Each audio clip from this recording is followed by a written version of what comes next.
السلام عليكم ورحمة الله وبركاته. الحمد لله رب العالمين. اللهم صل وسلم وبارك على عبدك ورسولك محمد صلى الله عليه وعلى آله وصحبه أجمعين. أما بعد فاتقوا الله عباد الله. أعوذ بالله من الشيطان الرجيم. يا أيها الذين آمنوا هل أدلكم على تجارة تنجيكم من عذاب أليم. تؤمنون بالله ورسوله وتجاهدون في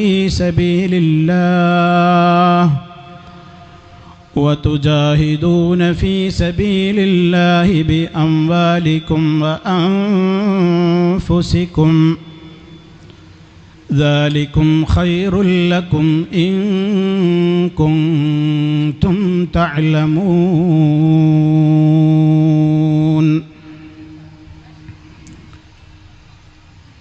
അല്ലാഹു സുബ്ഹാനഹു വ തആലയുടെ മഹത്തായ അനുഗ്രഹത്താൽ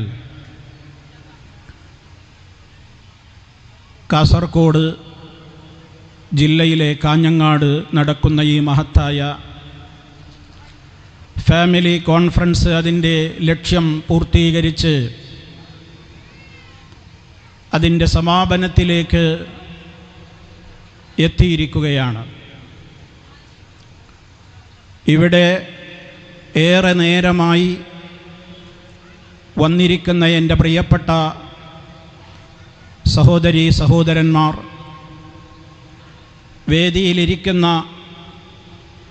പ്രിയപ്പെട്ട പ്രവർത്തകന്മാർ, നേതാക്കൾ, സഹപ്രവർത്തകന്മാർ,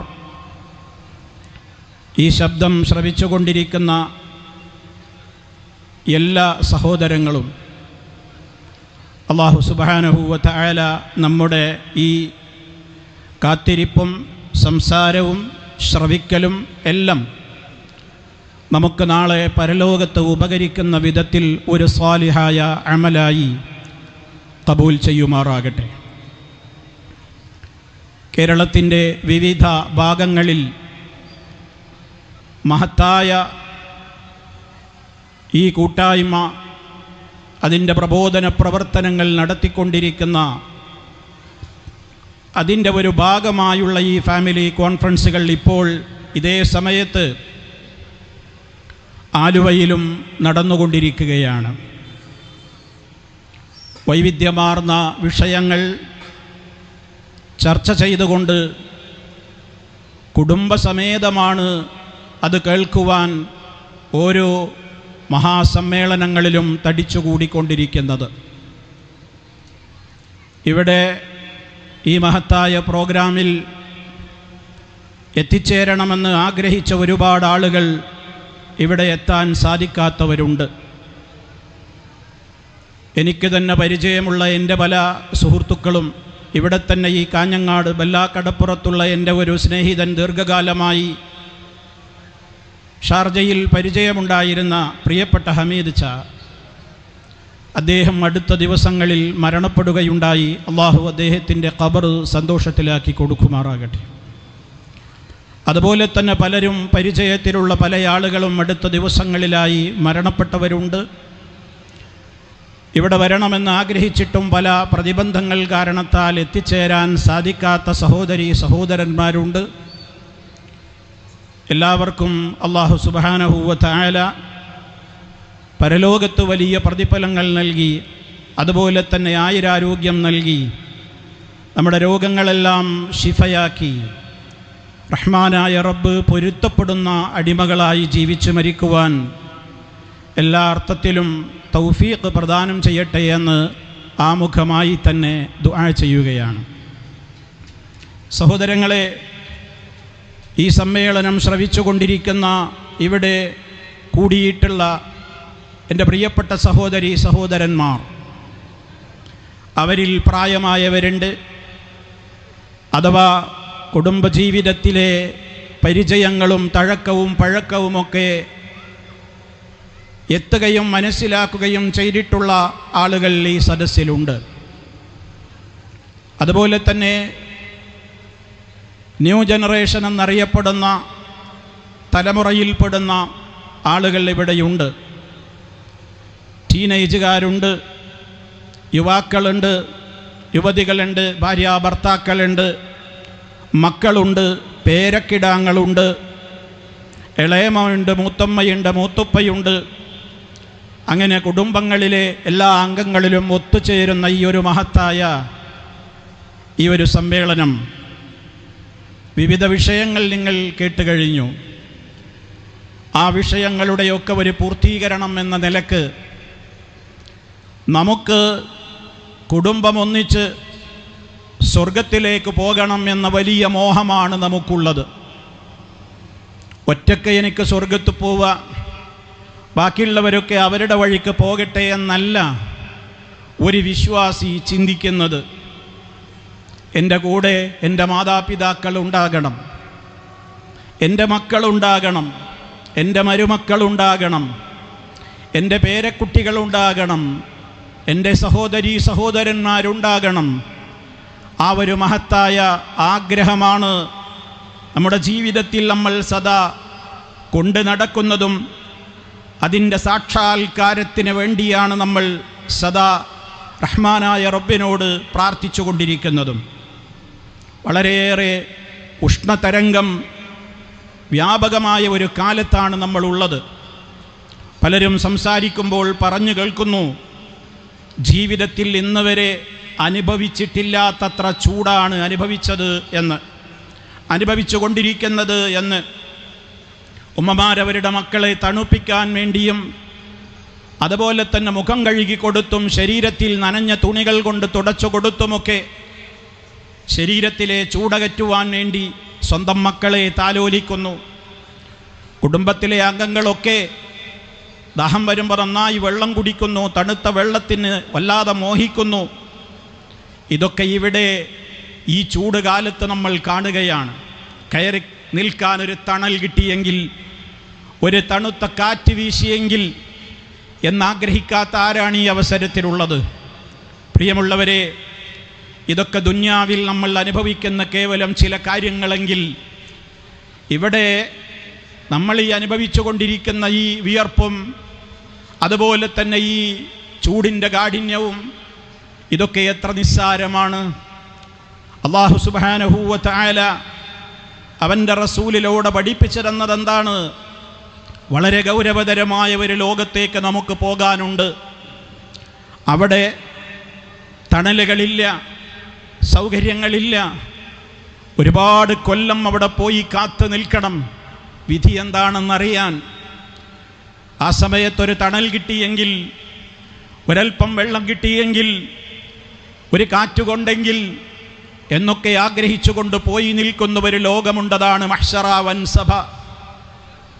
നമ്മുടെ ഈ ജീവിതം എത്രത്തോളം സത്യമാണോ അതിനേക്കാളപ്പുറം സത്യമായ ഒരു ലോകം, മരണത്തിൻ്റെ ശേഷം വരാനുള്ള ഒരു ലോകം. മരിക്കും മുതൽക്ക് മരണത്തിൻ്റെ നേരത്ത് തന്നെ കൃത്യമായി അതിൻ്റെ പല കാഴ്ചകളും കാണുന്ന കേൾക്കുന്ന ആ ഒരു പ്രത്യേകമായ ലോകം. അവിടെ കത്തിക്കപ്പെടുന്ന ഒരു തീയുണ്ട്, അത് ജഹന്നമാണ്. നബി സല്ലല്ലാഹു അലൈഹി വസല്ലം പറഞ്ഞതെന്താ?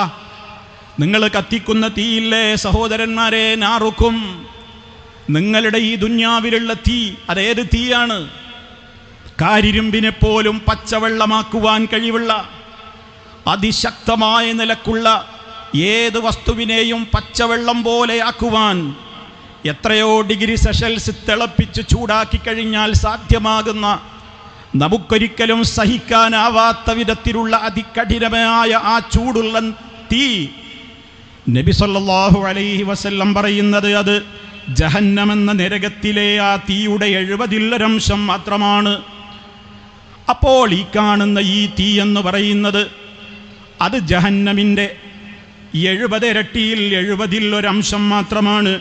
അത് കേട്ടപ്പോഴേക്ക് തന്നെ സ്വഹാബത്ത് വല്ലാതെ പേടിച്ചുകൊണ്ട് ചോദിക്കുകയാണ്, യാ റസൂലല്ലാഹ്, അല്ലാഹുവിൻ്റെ റസൂലേ, ഇൻകാനത്ത് ലകാഫിയ, അത് തന്നെ എമ്പാടുമാണല്ലോ നബിയെ, ഇതുപോരെ ശിക്ഷിക്കാൻ? ദുന്യാവിൽ കാണുന്ന ഈ തീ പോലെ തന്നെ ഇതുപോരെ ജനങ്ങളെ ശിക്ഷിക്കാൻ? എത്ര കഠിനവും അസഹ്യവുമാണ് നബിയെ ദുന്യാവിൽ തന്നെ അനുഭവിക്കുന്ന ചൂടും തീയുമൊക്കെ. മഹാനായ നബി സല്ലല്ലാഹു അലൈഹി വസല്ലം ഉടനെ തന്നെ പഠിപ്പിച്ചു കൊടുക്കുകയാണ്, എങ്കിൽ നിങ്ങൾ അറിയണം, ഇക്കാണുന്ന ഈ തീയുണ്ടല്ലോ, ദുന്യാവിലെ തീ മുഴുവനും കൂട്ടിക്കോ, ആ തീ മുഴുവനും എടുത്താലും അതിൻ്റെ കൂടെ 69 ഇരട്ടി ഇതേപോലെ തന്നെയുള്ള ചൂടുള്ള 69 ഇരട്ടി തീ കൂടി നിങ്ങളങ്ങ് സങ്കൽപ്പിച്ചു നോക്കൂ. അതാണ് ജഹന്നമെന്ന് മഹാനായ റസൂലുള്ളാഹി. ഓ സഹോദരന്മാരെ, നബി സല്ലല്ലാഹു അലൈഹി വസല്ലമ ഇത് പറയുമ്പോൾ നമ്മൾ ആലോചിക്കണം, ഇത് നമുക്ക് സഹിക്കാൻ കഴിയുമോ? ഇസ്തിരിയിടുമ്പോൾ അയൺ ബോക്സിൽ നിന്ന് ചെറിയ ഒരു കൈയൊന്ന് പൊള്ളിയാൽ ആ നീറ്റൽ സഹിക്കാനാവാത്ത ദുന്യാവ്, അതേ എത്രത്തോളം വലിയ അതികഠിനമായ നിലക്കുള്ള എന്തെന്ത് പ്രയാസങ്ങളാണ് അഗ്നിയിലൂടെ ഉണ്ടാവുക. ഇതിൻ്റെയും 69 ഇരട്ടി എന്ന് പറയുമ്പോൾ അത് സഹിക്കാൻ എന്നെക്കൊണ്ട് പറ്റില്ലല്ലോ റബ്ബേ. ഒരു സെക്കൻഡ്, ഒരു മൈക്രോ സെക്കൻഡ് പോലും ആ തീ, ദുന്യാവിലെ തീ പോലും സഹിക്കാനാവാത്തവരാണ് നമ്മളെങ്കിൽ നമ്മൾ ചിന്തിക്കേ, നമ്മളിവിടെ ഒരുമിച്ച് കൂടിയിരിക്കുമ്പോൾ ഉമ്മമാരെ, ഉപ്പമാരെ, നമ്മുടെ കുഞ്ഞുങ്ങളെ സങ്കല്പിക്ക്, ആ പൊന്നു മക്കളുടെ മുഖത്തേക്കൊന്ന് നോക്ക്. അതുപോലെ തന്നെ നമ്മുടെ പ്രായമേറിയ മാതാപിതാക്കൾ, ബന്ധുമിത്രാദികൾ എല്ലാവരും ഇരിക്കുന്നുണ്ടല്ലോ ഇവിടെ. നമ്മെ ഏറ്റവും കൂടുതൽ അലോസരപ്പെടുത്തുന്ന നിലക്ക് ദുന്യാവിലെ തീ പോലും അസഖ്യമാണെങ്കിൽ പരലോകത്ത് നമുക്ക് അതിനേയും 69 ഇരട്ടി ചൂടുള്ള ഖുൽ നാറു ജഹന്നമ അശദ്ദു ഹർറാ. ഓ നബിയെ, പറഞ്ഞു കൊടുക്കൂ, ജഹന്നമിൻ്റെ തീ അതികഠിനമാണ്, അസഖ്യമാണ്. ലൗകാനു, അവരതൊന്ന് മനസ്സിലാക്കിയിരുന്നുവെങ്കിൽ എന്ന് വിശുദ്ധ ഖുർആൻ പറയുന്നുണ്ടല്ലോ. അതുകൊണ്ട് നമ്മൾ എന്തു വേണം? നമുക്ക് പരലോകത്ത് ഈ തീയിലെത്താൻ നമുക്ക് ഒരിക്കലും നിർവാഹമില്ല. ആ തീയിലെത്താൻ നമുക്ക് സഹിക്കാനാവാത്തത് കൊണ്ട് റഹ്മാനായ റബ്ബിനോട് നമ്മൾ നിരന്തരം തേടുകയാണ്, റബ്ബേ ഞങ്ങളത് ഈ നരകത്തിൽ നിന്ന് കാത്തുകൊള്ളണമെന്ന് തേടുന്നു.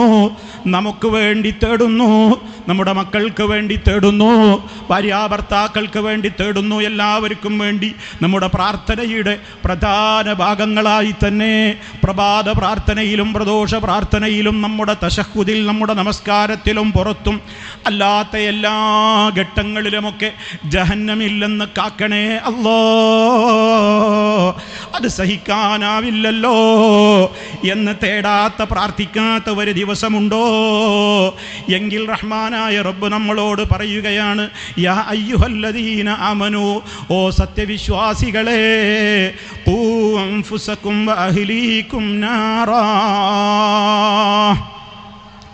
നിങ്ങൾ നിങ്ങളുടെ ശരീരങ്ങളെയും നിങ്ങളുടെ കുടുംബങ്ങളെയും നിങ്ങൾ നരകത്തിയിൽ നിന്ന് കാത്തുകൊള്ളണം. നരകാഗ്നിയിൽ നിന്ന് നിങ്ങളെയും നിങ്ങളുടെ അതുപോലെ തന്നെ കുടുംബങ്ങളെയും, മക്കളെ, ഭാര്യയെ, ഭർത്താവിനെ ഒക്കെ നിങ്ങൾ കാത്തുകൊള്ളണം. കാരണം അതിൽ കത്തിക്കപ്പെടുന്നത് മനുഷ്യരാണ്, അതേപോലെ തന്നെ കല്ലുകളാണ്. അതിന് ഏൽപ്പിക്കപ്പെട്ടിട്ടുള്ള ഉത്തരവാദിത്തം ഏൽപ്പിക്കപ്പെട്ടിട്ടുള്ള മലായിക്കത്തുകൾ ആരുടെയെങ്കിലും നിലവിളി കേട്ടാൽ മനസ്സലിവുള്ളവരല്ല. അട്ടഹസിച്ചൊന്ന് കരഞ്ഞു പറഞ്ഞാൽ ഏതെങ്കിലും ഒരു സിമ്പതി തോന്നുന്ന, സഹതാപം തോന്നുന്ന പ്രകൃതക്കാരല്ല. അലൈഹാ മലായികത്തുൻ ഗിലാദുൻ ശിദാദ്, അതികഠിന മനസ്കരാണ്, ഒരു നിലക്കും ഒരു അനുകമ്പയും തോന്നാത്ത പ്രകൃതക്കാരാണ് എന്ന് അള്ളാഹു പറയുമ്പോൾ, ഇതെൻ്റെ പ്രിയപ്പെട്ടവരെ, ഞാനും നിങ്ങളും ഗൗരവത്തോടുകൂടെ മനസ്സിലാക്കണം. എങ്കിൽ ഇത്രത്തോളം ഗുരുതരമായ ഈ ശിക്ഷയിൽ നിന്ന് രക്ഷ തേടണമെങ്കിൽ നമ്മൾ അള്ളാഹുവിനോട് നമ്മൾ പ്രാർത്ഥിക്കുന്നുണ്ടല്ലേ? ആ പ്രാർത്ഥന കൊണ്ട് മാത്രം കാര്യമായോ? ഏത് കാര്യത്തിന് വേണ്ടി നമ്മൾ അള്ളാഹുവിനോട് മനമുരുകി സദാ തേടിക്കൊണ്ടിരിക്കുന്നുണ്ടോ, ആ തേട്ടം അർത്ഥവത്തായി മാറണമെങ്കിൽ ആ തേട്ടത്തിനനുസരിച്ചുള്ള പ്രവൃത്തി നമ്മുടെ ജീവിതത്തിൽ വേണം. അതില്ലാതെ എന്ത് പ്രയോജനമാണുള്ളത്? അതുകൊണ്ട് തന്നെ ഞാനിനി പറയാൻ പോകുന്ന ചില കാര്യങ്ങളുണ്ട്. അത് നിങ്ങൾ എൻ്റെ ശബ്ദം ശ്രവിക്കുന്ന എല്ലാവരോടും എനിക്ക് അഭ്യർത്ഥിക്കാനുള്ളത്, ഒരു മുൻവിധിയോടുകൂടി നിങ്ങൾ കേൾക്കരുത്.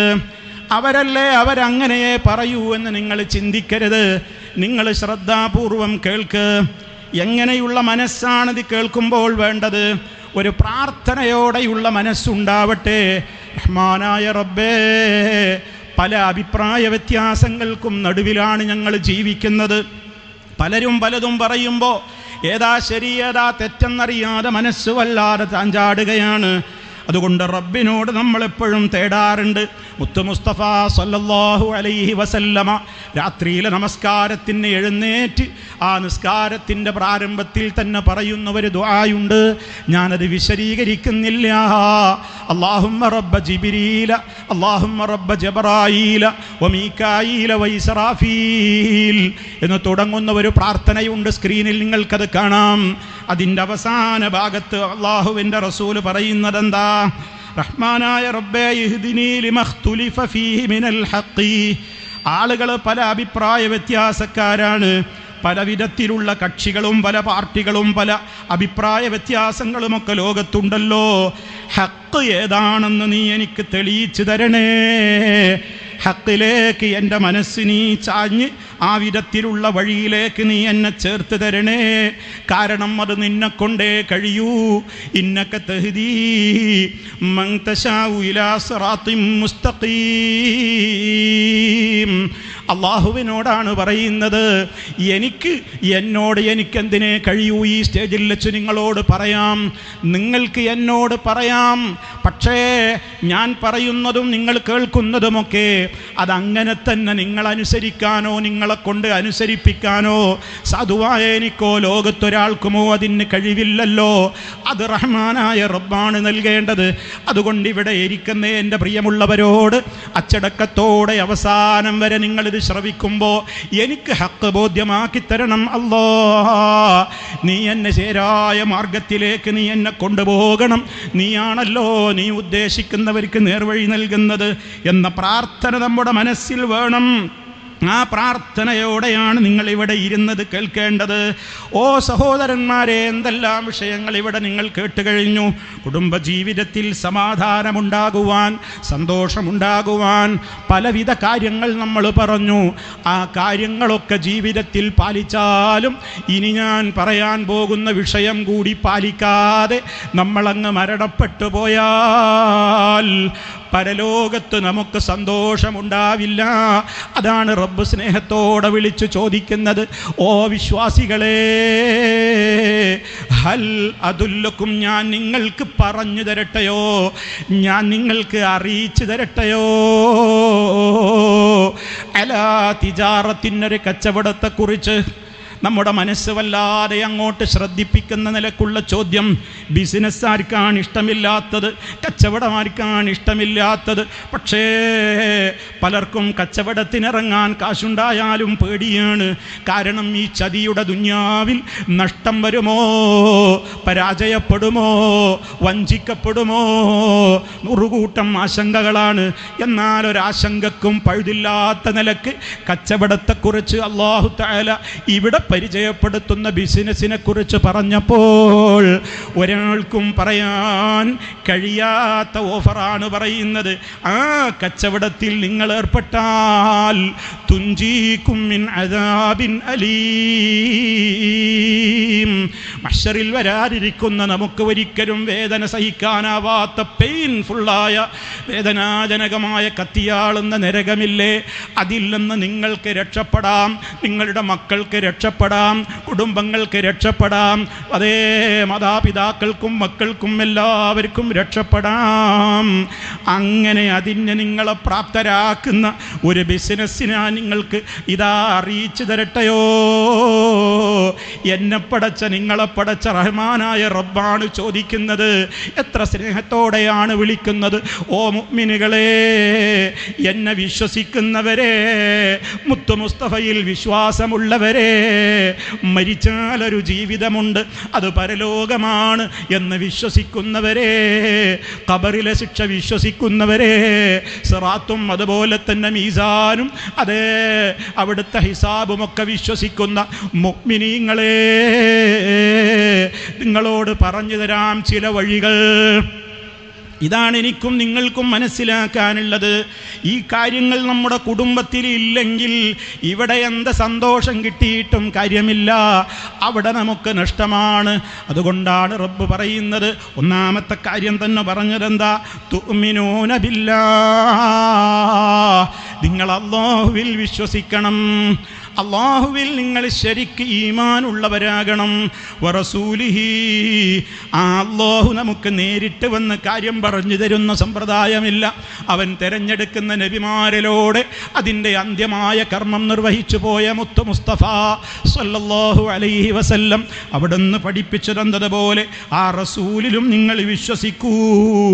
മാത്രമല്ല, അങ്ങനെ നിങ്ങൾ അല്ലാഹുവിനെ കുറിച്ചുള്ള വിശ്വാസം, അതുപോലെ മുത്ത് മുസ്തഫയെ സംബന്ധിച്ചുള്ള വിശ്വാസമൊക്കെ നിങ്ങളുടെ ജീവിതത്തിൽ നിങ്ങൾ ഗ്രഹിച്ച് അതനുസരിച്ച് പ്രവർത്തിച്ച് അത് നിങ്ങൾ അറിയാത്തവരോട് പഠിപ്പിച്ചു കൊടുത്ത് നിങ്ങളുടെ കുടുംബത്തിൽ അങ്ങനെ മക്കളെ വളർത്തി, അതുപോലെ തന്നെ മാതാപിതാക്കളോട് ഉപദേശം കൊടുക്കേണ്ടടുത്ത് അങ്ങനെ കൊടുത്ത്, ജ്യേഷ്ഠാനുജന്മാർക്ക്, സഹോദരീ സഹോദരന്മാർക്ക്, പെങ്ങന്മാർക്ക്, ആങ്ങളമാർക്ക്, മുത്തുമ്മമാർക്ക്, മുത്തുപ്പമാർക്ക് ആരൊക്കെയുണ്ടോ, ആരോടൊക്കെ എന്തൊക്കെ നമുക്ക് നല്ലത് പറഞ്ഞു കൊടുക്കാനുണ്ടോ, അതൊക്കെ പറയുമ്പോൾ നിങ്ങൾക്ക് കുറച്ച് ത്യാഗം അവിടെ സഹിക്കേണ്ടി വരും.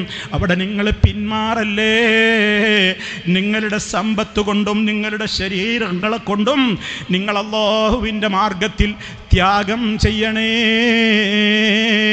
ഏറ്റവും വലിയ ജിഹാദിൻ്റെ ഉന്നതമായ കാര്യങ്ങളടക്കം ഏറ്റവും ചെറിയ കാര്യങ്ങൾ വരെ വിശാലമായ അർത്ഥത്തിൽ ഉൾപ്പെടുന്ന പദമാണ് വിശുദ്ധ ഖുർആൻ പരിചയപ്പെടുത്തുന്ന ജിഹാദെന്ന് നമ്മൾ മനസ്സിലാക്കണം. ജിഹാദെന്ന് കേൾക്കുമ്പോഴേക്ക് വാളും കുന്തവും എടുത്തുകൊണ്ട് തോക്കും ബയനറ്റും അതുപോലെ തന്നെ പീരങ്കികളും അതേപോലെയുള്ള മിസൈലുകളും ഒക്കെ കൊണ്ടുള്ള അറ്റാക്കാണെന്ന് തെറ്റിദ്ധരിക്കുന്നവരുണ്ട്. ഞാനിപ്പോൾ അങ്ങോട്ട് കടന്ന് സംസാരിക്കുകയല്ല. പക്ഷേ നമ്മുടെ ദീനനുസരിച്ചുകൊണ്ട് ജീവിക്കുവാൻ നല്ല ജിഹാദ് വേണം. നന്നായി ശരീരത്തെ നിയന്ത്രിക്കാൻ പറ്റണം, മനസ്സിനെ നിയന്ത്രിക്കാൻ പറ്റണം. ചെകുത്താൻ്റെ ദുർബോധനങ്ങൾ ഏശാതെ നമ്മുടെ ഖൽബ് ശുദ്ധമാകണം. അവിടെ ഈമാൻ കൊണ്ട് നിറയണം. നമ്മുടെ മനസ്സുകൊണ്ട് എപ്പോഴും സദാ റഹ്മാനായ റബ്ബ് തന്നെ കാണുന്നു. അവൻ സദാ എന്നെ കേൾക്കുന്നുണ്ട്. ആര് കണ്ടില്ലെങ്കിലും കേട്ടില്ലെങ്കിലും റഹ്മാനായ റബ്ബി എന്നെ സദാ നിരീക്ഷിക്കുകയാണ്. ഏത് അടച്ചിട്ട റൂമിൽ ഞാൻ ഒറ്റക്കാണെങ്കിലും, ഏത് വിദേശ രാജ്യങ്ങളിൽ എന്നെ അറിയാവുന്ന ആരാരുമില്ലാത്ത ഒരു സ്ഥലത്താണ് ഞാൻ ജോലി ചെയ്യുന്നതെങ്കിലും, ഇനി എന്നെ പരിചയമില്ലാത്തവരിടത്തേക്കാണ് ഞാൻ സ്വന്തമായോ കുടുംബസമേതമോ ടൂറ് പോകുന്നതെങ്കിലും, കല്യാണ പന്തലിലാണെങ്കിലും പാർക്കിലാണെങ്കിലും ആഘോഷവേളകളിലാണെങ്കിലും ആസ്പത്രികളിലാണെങ്കിലും എവിടെയാണെങ്കിലും തന്നെ സദാ നിരീക്ഷിച്ചു കൊണ്ടിരിക്കുന്ന ഇന്നല്ലാഹ കാന അലൈക്കും റഖീബാ, നിശ്ചയം അല്ലാഹു നിങ്ങളുടെ മേൽ നിരീക്ഷകനായിട്ടുണ്ട് എന്ന് പറയുന്ന നിലക്ക് ആ അടിയുറച്ച വിശ്വാസത്തോടുകൂടി നമ്മൾ ജീവിക്കണം. അങ്ങനെ ജീവിച്ചാൽ നമുക്ക് റഹ്മാനായ റബ്ബിൻ്റെ പൊരുത്തത്തിലായിക്കൊണ്ട് മരിക്കാം. അങ്ങനെ മരിക്കാൻ സാധിക്കണം. അതിന് അല്ലാഹുവിലും അവൻ്റെ റസൂലിലുമുള്ള വിശ്വാസമാണ് ക്ലിയറാവേണ്ടത്. അത് ശരിയാവാതെ നമ്മുടെ നിസ്കാരം ആർക്ക് വേണം? നമ്മുടെ സക്കാത്ത് കൊണ്ടെന്ത് പ്രയോജനം? ഹജ്ജ് കൊണ്ടെന്ത് പ്രയോജനം? സദഖ കൊണ്ടെന്ത് പ്രയോജനം? ദിക്ർ സ്വലാത്ത് കൊണ്ടെന്ത് പ്രയോജനം? ഒന്നുകൊണ്ടും ഒരു പ്രയോജനവുമില്ല. കാരണം എന്താ? ഏത് കർമ്മം ചെയ്തിട്ടും കാര്യമില്ല. ആ കർമ്മം പൊളിഞ്ഞു പോകുന്ന കാര്യങ്ങളെക്കുറിച്ച് നമുക്ക് മുൻകരുതലുകളില്ലെങ്കിൽ നമ്മുടെ വീടുകളിലതാ നമ്മൾ ടാങ്കുകളിലേക്ക് നമ്മൾ വെള്ളമടിച്ച് കയറ്റുന്നു, മോട്ടോർ പമ്പുകളിലൂടെ.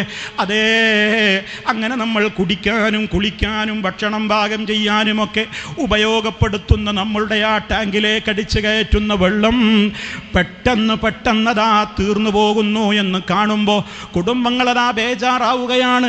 ഇപ്പം 10 മിനിറ്റായിട്ടല്ലേ ഞാൻ ഫുൾ ടാങ്ക് വെള്ളം അടിച്ചിട്ടുള്ളൂ, എവിടെ പോയി ഈ വെള്ളം? ഇത്രത്തോളം വെള്ളത്തിന് ക്ഷാമമുള്ള ഈ ഒരു കാലത്ത് എവിടെ പോകുന്നു ഈ വെള്ളം എന്ന് അവസാനം പലയിടത്തും പോയി പരിശോധിച്ച് നോക്കുമ്പോഴാണ് ശ്രദ്ധിക്കാതെ ഒരിടത്തിങ്ങനെ ലീക്ക് വരുന്നുണ്ട്. ആ ലീക്കിലൂടെ നമ്മൾ കാണാത്ത സ്ഥലത്തുകൂടെ വെള്ളമങ്ങ് പൊഴുകിപ്പോകുന്നുണ്ട്. അതേ അടിച്ചു കയറ്റി പൂർണ്ണമായ ടാങ്കിലെ വെള്ളം കാണാനില്ല, നമുക്ക് ഉപയോഗപ്പെടാനാവാതെ അത് വേറൊരു വഴിക്ക് ചോർന്നു പോകുന്നുണ്ട്.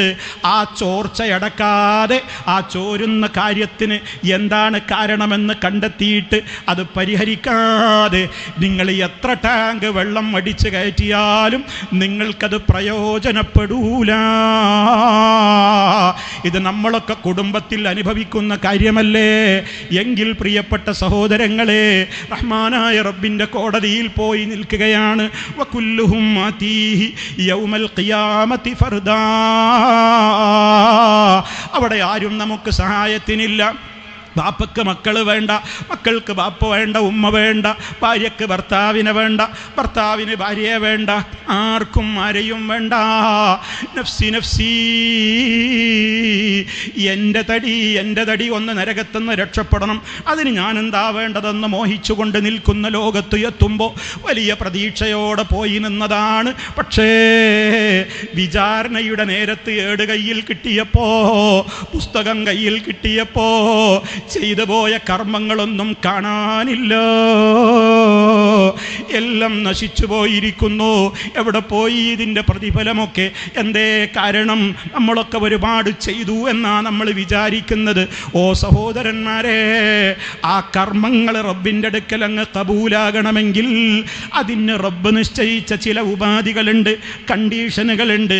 കർമ്മങ്ങൾ ചോർന്നു പോകാതിരിക്കാൻ ഏറ്റവും ശ്രദ്ധിക്കേണ്ടുന്ന സൂക്ഷ്മതയാണ് യാ ബുനയ്യ ലാ തുശ്രിക് ബില്ലാഹ്. ഖുർആനിലതാ ചരിത്രത്തിൽ ഒരു പ്രിയപ്പെട്ട പിതാവിനെ പരിചയപ്പെടുത്തുന്നു. ആ പേരിൽ തന്നെ ഒരു സൂറത്തുണ്ട്, സൂറത്തു ലുഖ്മാൻ. ആ ലുഖ്മാൻ എന്ന പിതാവ് ഉപ്പ തൻ്റെ പൊന്നുമോനോട് സ്നേഹത്തോടെ ഉപദേശം കൊടുക്കുകയാണ്. യാ ബുനയ്യ, എൻ്റെ കുഞ്ഞുമോനെ, ലാ തുശ്രിക് ബില്ലാഹ്, നീ അല്ലാഹുവിൽ പങ്കു ചേർക്കരുത് മോനെ. അത് കടുത്ത അക്രമമാണ്. ശിർക്ക് ചെയ്ത് കഴിഞ്ഞാൽ എന്തുണ്ടായിട്ടും കാര്യമില്ല, എല്ലാം പൊളിഞ്ഞു പോകും. മഹാന്മാരായ പ്രവാചകന്മാരെക്കാൾ ഉത്തമന്മാർ ലോകത്ത് വന്നിട്ടുണ്ടോ? ഇനി ഖിയാമത്ത് നാൾ വരെ അവരെ പോലെ ഉള്ള ഒരു മഹാന്മാർ ഇനി വരാനുണ്ടോ? ഇല്ല എന്നുറപ്പല്ലേ? പക്ഷേ ആ നേതാക്കളോട് പോലും അള്ളാഹു പറഞ്ഞതെന്താ വിഷയത്തിൻ്റെ ഗൗരവം? നിങ്ങളെങ്ങാനും ശിർക്ക് ചെയ്താൽ എൻ്റെ അമലൊക്കെ പൊളിഞ്ഞു പോകും, പരലോകത്ത് നഷ്ടപ്പെടുമെന്ന് മുത്തു മുസ്തഫയടക്കമുള്ള സകല അമ്പിയാക്കളോടും പറഞ്ഞെങ്കിൽ അവരൊന്നും ശിർക്ക് ചെയ്യുമെന്ന് വിചാരിച്ചുകൊണ്ടല്ല. കാരണം അവരൊന്നും നമ്മെപ്പോലെയല്ല, നമുക്കൊന്നും റബ്ബിൻ്റെ പ്രത്യേകമായ കാവൽ കിട്ടുന്നവരല്ല, നമ്മളാരും മഅ്സൂമുകളല്ല. അതേ അവസരത്തിൽ അമ്പിയാക്കന്മാർ അവർ മഅ്സൂമുകളാണ്. അവരിൽ നിന്ന് വൻപാപങ്ങൾ വരാതെ റഹ്മാനായ റബ്ബിൻ്റെ പ്രൊട്ടക്ഷൻ കിട്ടുന്ന, കാവൽ കിട്ടുന്ന ആളുകളാണ് അവരൊക്കെ. പക്ഷേ അവരായാലും ശരി, വന്നുപോയാൽ നഷ്ടമാണെന്ന് ലോകത്തെ പഠിപ്പിക്കുന്നു. റഹ്മാനായ റബ്ബുൽ ആലമീൻ അത് പഠിപ്പിക്കുന്നത് സാധുക്കളായ നമ്മൾ ശരിക്കും സൂക്ഷ്മതയോടെ ജീവിക്കാനാണ്. അതുകൊണ്ട് പ്രിയമുള്ളവരെ, അള്ളാഹുവിലുള്ള വിശ്വാസത്തിൽ ശിർക്ക് കലരാതെ ജീവിച്ചാലേ അവിടെ നമുക്ക് കുടുംബസമേതം സ്വർഗത്തിൽ നിർഭയത്വത്തോടെ കടക്കാൻ പറ്റുകയുള്ളൂ. അല്ലദീന ആമനൂ, യഥാർത്ഥത്തിൽ വിശ്വാസം സ്വീകരിച്ച ആളുകൾ, വലം യൽബിസൂ ഈമാനഹും ബിളുൽമിൻ, അവരുടെ ഈമാനിൽ അല്പം പോലും ളുൽമ കലർന്നിട്ടില്ല, ശിർക്ക് കലർന്നിട്ടില്ല, കുഫ്ർ കലർന്നിട്ടില്ല. അങ്ങനെ അങ്ങ് മരിച്ചുപോയ ആളുകൾ ആരാണോ, ഉലായിക ലഹുമുൽ അംനു, അവർക്കാണ് നിർഭയത്വമുള്ളത്, അവർക്കാണ് രണ്ട് ലോകത്തും നിർഭയത്വവും, അവരാണ് സന്മാർഗം കിട്ടിയിട്ടുള്ള മഹാന്മാരെന്ന് ആണെന്ന് റഹ്മാനായ റബ്ബ് പറയുമ്പോൾ വളരെ ഗൗരവത്തോടെ എൻ്റെ ശബ്ദം ശ്രവിക്കുന്ന ഓരോ കുടുംബത്തിലെ നാഥന്മാരും കുടുംബാംഗങ്ങളൊക്കെ ഇവിടെയുണ്ടല്ലോ. നിങ്ങൾ ചിന്തിക്കുക, ഞാൻ നേതൃത്വം കൊടുക്കുന്ന എൻ്റെ വീട്, ഞാൻ താമസിക്കുന്ന എൻ്റെ വീട്, എൻ്റെ വീട്ടിലെ എൻ്റെ ഭാര്യ, എൻ്റെ മക്കൾ, എൻ്റെ ബന്ധപ്പെട്ടവർ, ആ ഒരു 4 ചുമരുകൾക്കകത്ത് തൻ്റെ കുടുംബത്തിൽ തൻ്റേതായ ചെലവിൽ ജീവിക്കുന്ന, താനേറെ സ്നേഹിക്കുന്ന, കാല് വളരുന്നു കൈ വളരുന്നു എന്ന് നോക്കി വളർത്തി വലുതാക്കിയ തൻ്റെ മക്കൾ, അതേപോലെ തന്നെ ഏറ്റവും സ്നേഹത്തോടെ ജീവിക്കുന്ന ഭാര്യാഭർത്താക്കൾ, അതേ ഏറ്റവും വലിയ പരിലാളനകളും ലാളനകളും നൽകിക്കൊണ്ട് നമ്മൾ പരിചരിക്കുന്ന നമ്മുടെ പ്രായമായ മാതാപിതാക്കൾ ആരാവട്ടെ, ഒന്ന് പരിശോധിക്ക്. ഈ നമ്മുടെ കർമ്മങ്ങളെ ചോർത്തിക്കളയുന്ന വല്ല പിശകുകളും നമ്മുടെ ജീവിതത്തിലുണ്ടോ? നിങ്ങൾ നോക്ക്, ധാരാളം ആളുകൾ റബ്ബല്ലാത്തവരെ വിളിച്ചു പ്രാർത്ഥിച്ചു കൊണ്ടിരിക്കുകയാണ്. റബ്ബല്ലാത്തവരെ വിളിച്ചു പ്രാർത്ഥിച്ചു കൊണ്ടിരിക്കുന്ന ഒരവസ്ഥ ഇത് നമുക്കെങ്ങനെയെങ്കിലും അംഗീകരിക്കാൻ കഴിയുമോ? നിങ്ങൾ നോക്കൂ, മഹാന്മാരായ പ്രവാചകന്മാരഖിലം തേടിയത് ആരോടാണ്? അള്ളാഹുവിനോടല്ലാത്തവർ ദുആ പരിശുദ്ധ ഖുർആനിൽ മുഴുവൻ തെരഞ്ഞു നോക്കൂ, നമുക്ക് കാണാനാവില്ലല്ലോ. ആദം അലൈഹിസ്സലാത്തു വസ്സലാം, അതല്ലേ ഒന്നാമത്തെ പുരുഷൻ മനുഷ്യൻ, അവരുടേതായ ഭാര്യ ഹവ്വാ റളിയല്ലാഹു അൻഹാ, അതല്ലേ പ്രഥമ വനിത.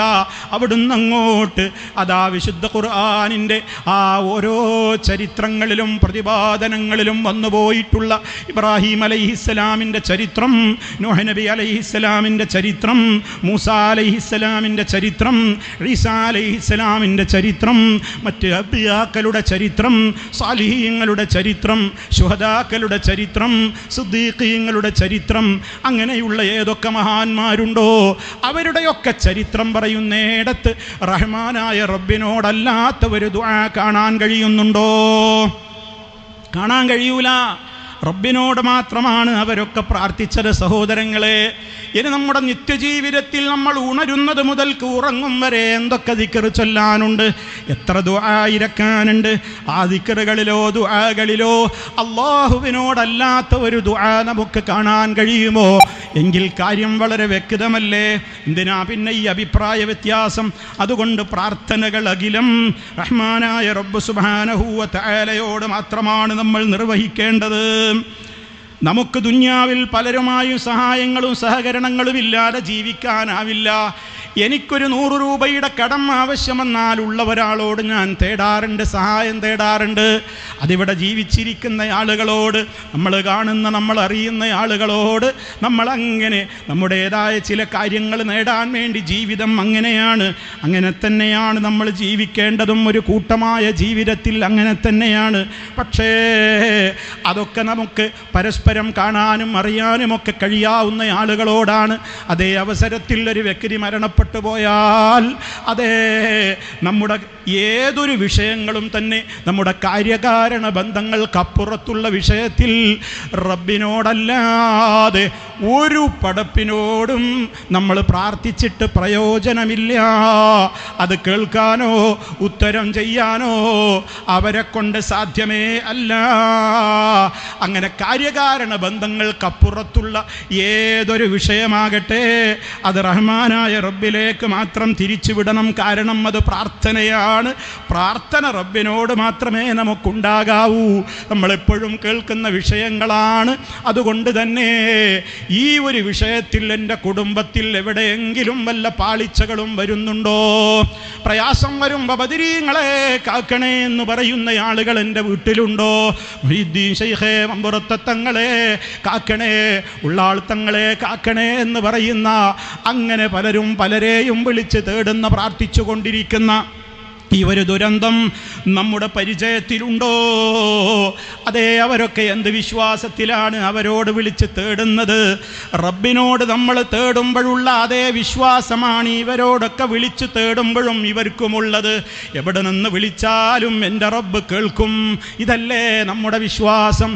ഞാൻ എവിടെയാണെങ്കിലും എൻ്റെ റബ്ബ് എന്നെ എപ്പോഴും കാണും, എപ്പോഴും എൻ്റെ ശബ്ദം കേൾക്കും. എൻ്റെ മനസ്സുപോലും കൃത്യമായി അറിയാം.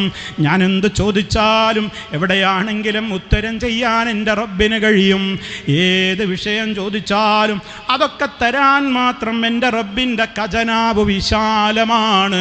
എന്തും തരാൻ ഏത് സമയത്ത് 1000 ആളുകൾ 1000 ആവശ്യത്തിന് വേണ്ടി 1000 ഭാഷകളിൽ 1000 സ്ഥലങ്ങളിൽ വെച്ച് തേടിയാലും അതൊക്കെ വേറെ വേറെ വേറെ വേറെ കേട്ട് മനസ്സിലാക്കി ഓരോരുത്തരുടെയും ആവശ്യങ്ങൾ എന്താണ് ചോദിക്കുന്നതെന്ന് കൃത്യമായി അറിഞ്ഞും കേട്ടും കണ്ടും അതേപോലെ തന്നെ അതിന് ഉത്തരം നൽകാൻ കഴിവും ശക്തിയുമുള്ളവൻ അല്ലാഹു റബ്ബുൽ ആലമീൻ. അവനല്ലാത്ത മറ്റൊരാളുമില്ല. ഇത് അടിയുറച്ച് വിശ്വസിക്കണം. ആ വിശ്വാസത്തിന് തകരാറ് വരുന്ന നിലക്ക് ഞാൻ എവിടെ നിന്ന് വിളിച്ചാലും എൻ്റെ വിളി ഇന്ന ശൈഖ് കേൾക്കും, ഇന്നയാൾ എല്ലാം കാണും, എല്ലാം കേൾക്കും, എവിടെയാണെങ്കിലും വിളിച്ചാൽ വിളിപ്പുറത്ത് വരുമെന്ന് വിശ്വസിക്കുന്ന അതേ എത്ര ഗുരുതരമായ കാര്യമാണ്. ചിന്തിച്ചു നോക്ക്. അതേ നിങ്ങൾ മടവൂരിലുള്ള ആ മടവൂർക്കാരനെ സംബന്ധിച്ച് നമ്മൾ കേൾക്കാറുണ്ട്. CM മടവൂർ എന്ന് പറയുന്ന വ്യക്തി, അയാളാണ് ലോകം നിയന്ത്രിക്കുന്നതെന്ന് വിശ്വസിക്കുകയാണ്. ഞാൻ ിക്കുന്നില്ല.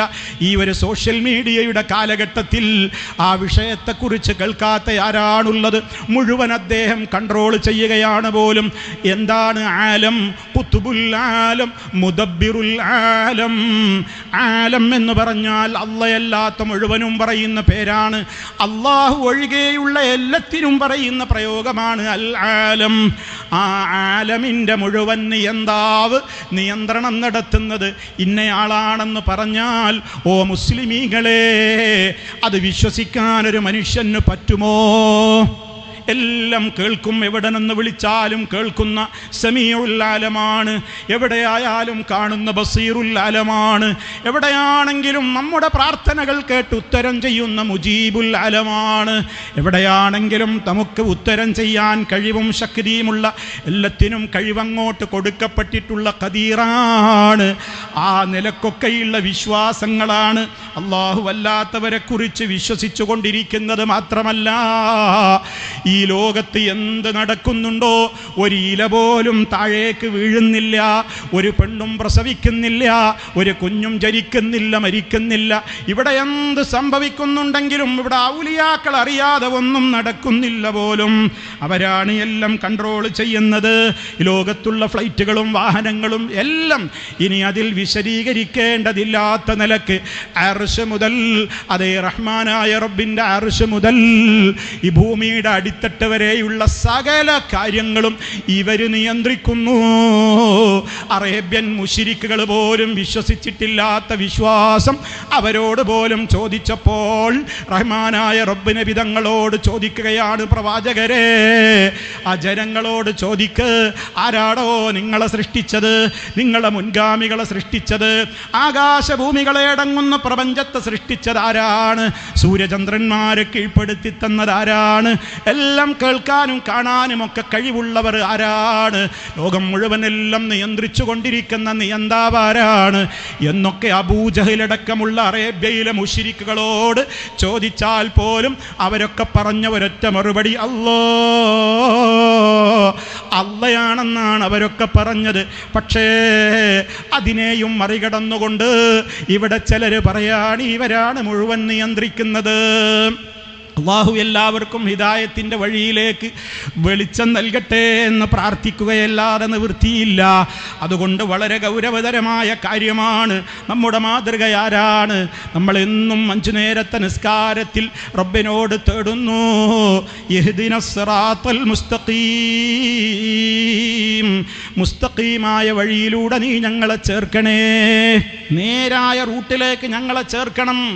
ഏതാണ് ആ റൂട്ട്? നീ അനുഗ്രഹിച്ചവരുടെ റൂട്ട്. അത് നബിമാരുണ്ട്, ശുഹദാക്കളുണ്ട്, സിദ്ദീഖുകളുണ്ട്, സാലിഹീങ്ങളുണ്ട്. ഇവരൊക്കെ വിശ്വസിച്ചത്, അവരൊക്കെ പ്രാർത്ഥിച്ചത്, അവരൊക്കെ നേർച്ച ചെയ്തത്, അവരൊക്കെ സത്യം ചെയ്തത്, അവരൊക്കെ വിളിച്ചു തേടിയത് ആരോടാണോ അവരുടെ വഴിയിൽ നീ ഞങ്ങളെ ചേർക്കണം.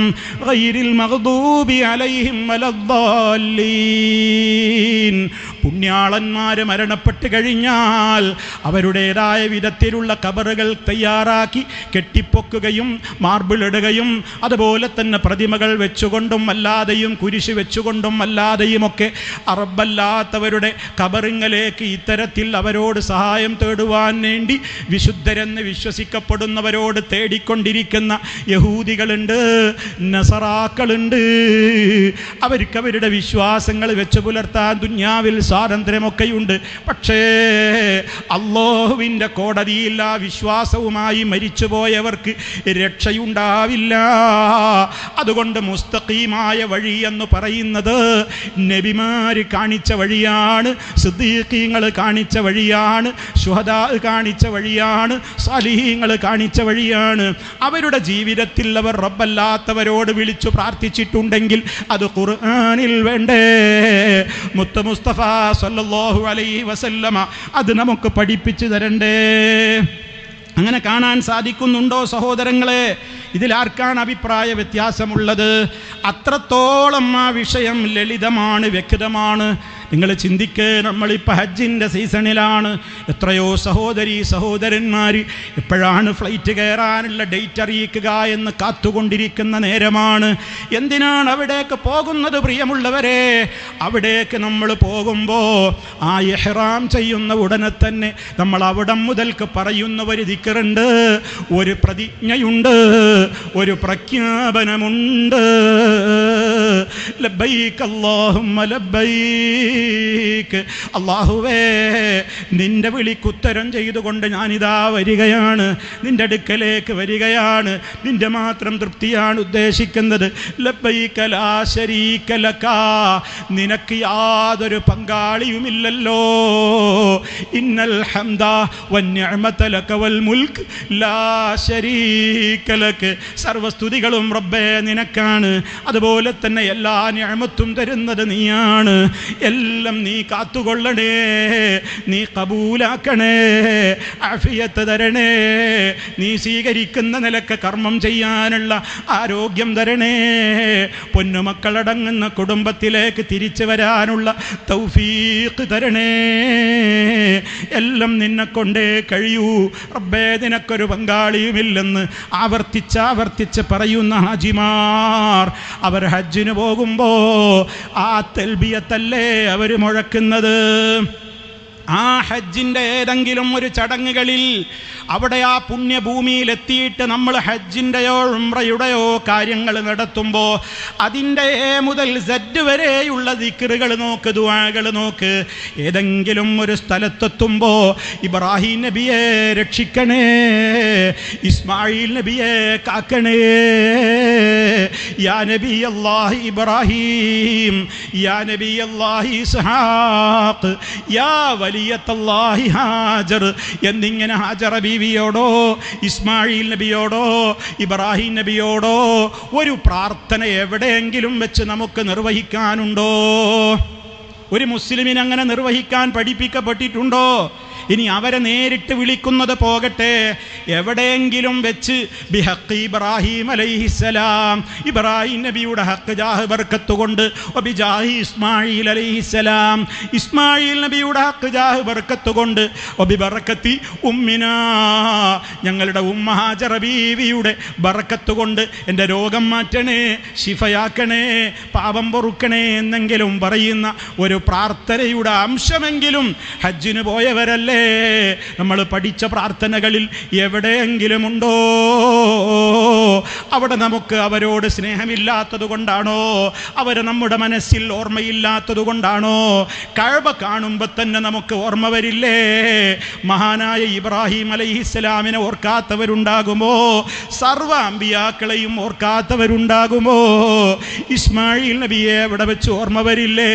സഫാ മർവക്കിടയിലൂടെ നടക്കുമ്പോൾ ഹാജറ ബീവിയെ ഓർക്കില്ലേ? പൊന്നു പൈതല് കാലിട്ടടിച്ച് ദാഹാർത്ഥമായി കൊണ്ട് നിലവിളിക്കുമ്പോൾ ഒരൽപ്പം ദാഹജലത്തിന് വേണ്ടി നമ്മുടെ ഉമ്മ പ്രയാസം സഹിച്ച് മലകൾ കയറി ഇറങ്ങി ഓടിയ ആ സ്ഥലത്തെത്തുമ്പോ ഉമ്മാനെ നമ്മൾ ഓർക്കില്ലേ? അവരോട് ബഹുമാനമില്ലേ? സ്നേഹമില്ലേ? അതൊക്കെ ഉള്ളത് കൊണ്ട് തന്നെ അവരൊക്കെ പഠിപ്പിച്ച വഴിയിലാണ് നമ്മൾ പോകുന്നത്. ഇബ്രാഹിം അലൈഹിസ്സലാം, ഇസ്മായിൽ അലൈഹിസ്സലാം, ഹാജറ റളിയല്ലാഹു അൻഹാ ഇവരാരും റബ്ബിനോടല്ലാതെ വിളിച്ചു പ്രാർത്ഥിച്ചിട്ടില്ല. അതുകൊണ്ട് അവരോടൊക്കെ നമുക്ക് ബഹുമാനമുണ്ട്, ആദരവുണ്ട്, സ്നേഹമുണ്ട്. അവിടെയൊക്കെ എത്തുമ്പോൾ അവരെ നമുക്ക് ഓർമ്മ വരും. മുത്തു മുസ്തഫയെ നിരന്തരം ഓർമ്മ വരും. കാരണം ഹജ്ജിൻ്റെ ഓരോ കാര്യങ്ങളും നമുക്ക് പഠിപ്പിച്ചു തന്നത് നമ്മുടെ നേതാവാണ്. ആ നേതാവ് കാണിച്ചു തന്നതുപോലെ മാത്രം ഹജ്ജ് ചെയ്താലേ ഹജ്ജ് സ്വീകരിക്കുകയുള്ളൂ. അതേ അവസരത്തിൽ പല പുസ്തകങ്ങളും വായിച്ചോ, പലരുടെയും വഅളുകൾ കേട്ടോ. ഹജ്ജ് ക്ലാസ് എന്ന് പറഞ്ഞിട്ട് നിരന്തരം ക്ലാസ്സുകൾ എടുത്തു കൊടുക്കുന്ന ചില മുസ്ലിയാക്കളില്ലേ, അവരതാ ഹജ്ജിന് പോകുന്ന ആളുകളുടെ മനസ്സിൽ തീ കോരിയിടുകയാണ്. അവർ വലിയ പ്രയാസമാണിതൊക്കെ എന്ന് തോന്നിപ്പിക്കുകയാണ്. ഓരോ തവാഫിലും ചൊല്ലേണ്ട, ഓരോ ചുറ്റിലും ചൊല്ലേണ്ട ദുആ എന്ന് പറഞ്ഞ് നീണ്ട ദുആകൾ പഠിപ്പിക്കുന്ന ഹജ്ജ് ക്ലാസ്സുകളുണ്ട്. അങ്ങനെ പലതുമുണ്ട്. മുത്ത് മുസ്തഫ സല്ലല്ലാഹു അലൈഹി വസല്ലമ പഠിപ്പിച്ചു തന്നതുപോലെ അത് കൃത്യമായി എങ്ങനെയാണ് നിർവഹിക്കേണ്ടതെന്ന് ഇതാ ഈ കൂട്ടായ്മ എത്രയോ സ്ഥലങ്ങളിൽ ഓരോ ഹജ്ജിൻ്റെ സീസണുമാകുമ്പോൾ ക്ലാസ്സുകൾ കൊടുക്കുന്നു. യൂട്യൂബിൽ അതൊക്കെ ലഭ്യമാണ്. നമ്മുടെ ഹജ്ജ് ക്ലാസ്സുകളിൽ വെച്ച് നമ്മുടെ പണ്ഡിതന്മാർ കൃത്യമായി ആധുനിക ഉപകരണങ്ങൾ ഉപയോഗപ്പെടുത്തിയിട്ട് ഹജ്ജിൻ്റെ വിശദാംശങ്ങൾ പറയുന്നുണ്ട്. നിങ്ങളത് കേൾക്കാത്തവരുണ്ടെങ്കിൽ ഹജ്ജിന് പോകുന്ന ആളുകളും ഒരുങ്ങിയിരിക്കുന്നവരുമൊക്കെ അതൊന്ന് കേൾക്കാൻ ഈ അവസരത്തിൽ ഞാൻ പ്രത്യേകം ഉണർത്തുകയാണ്.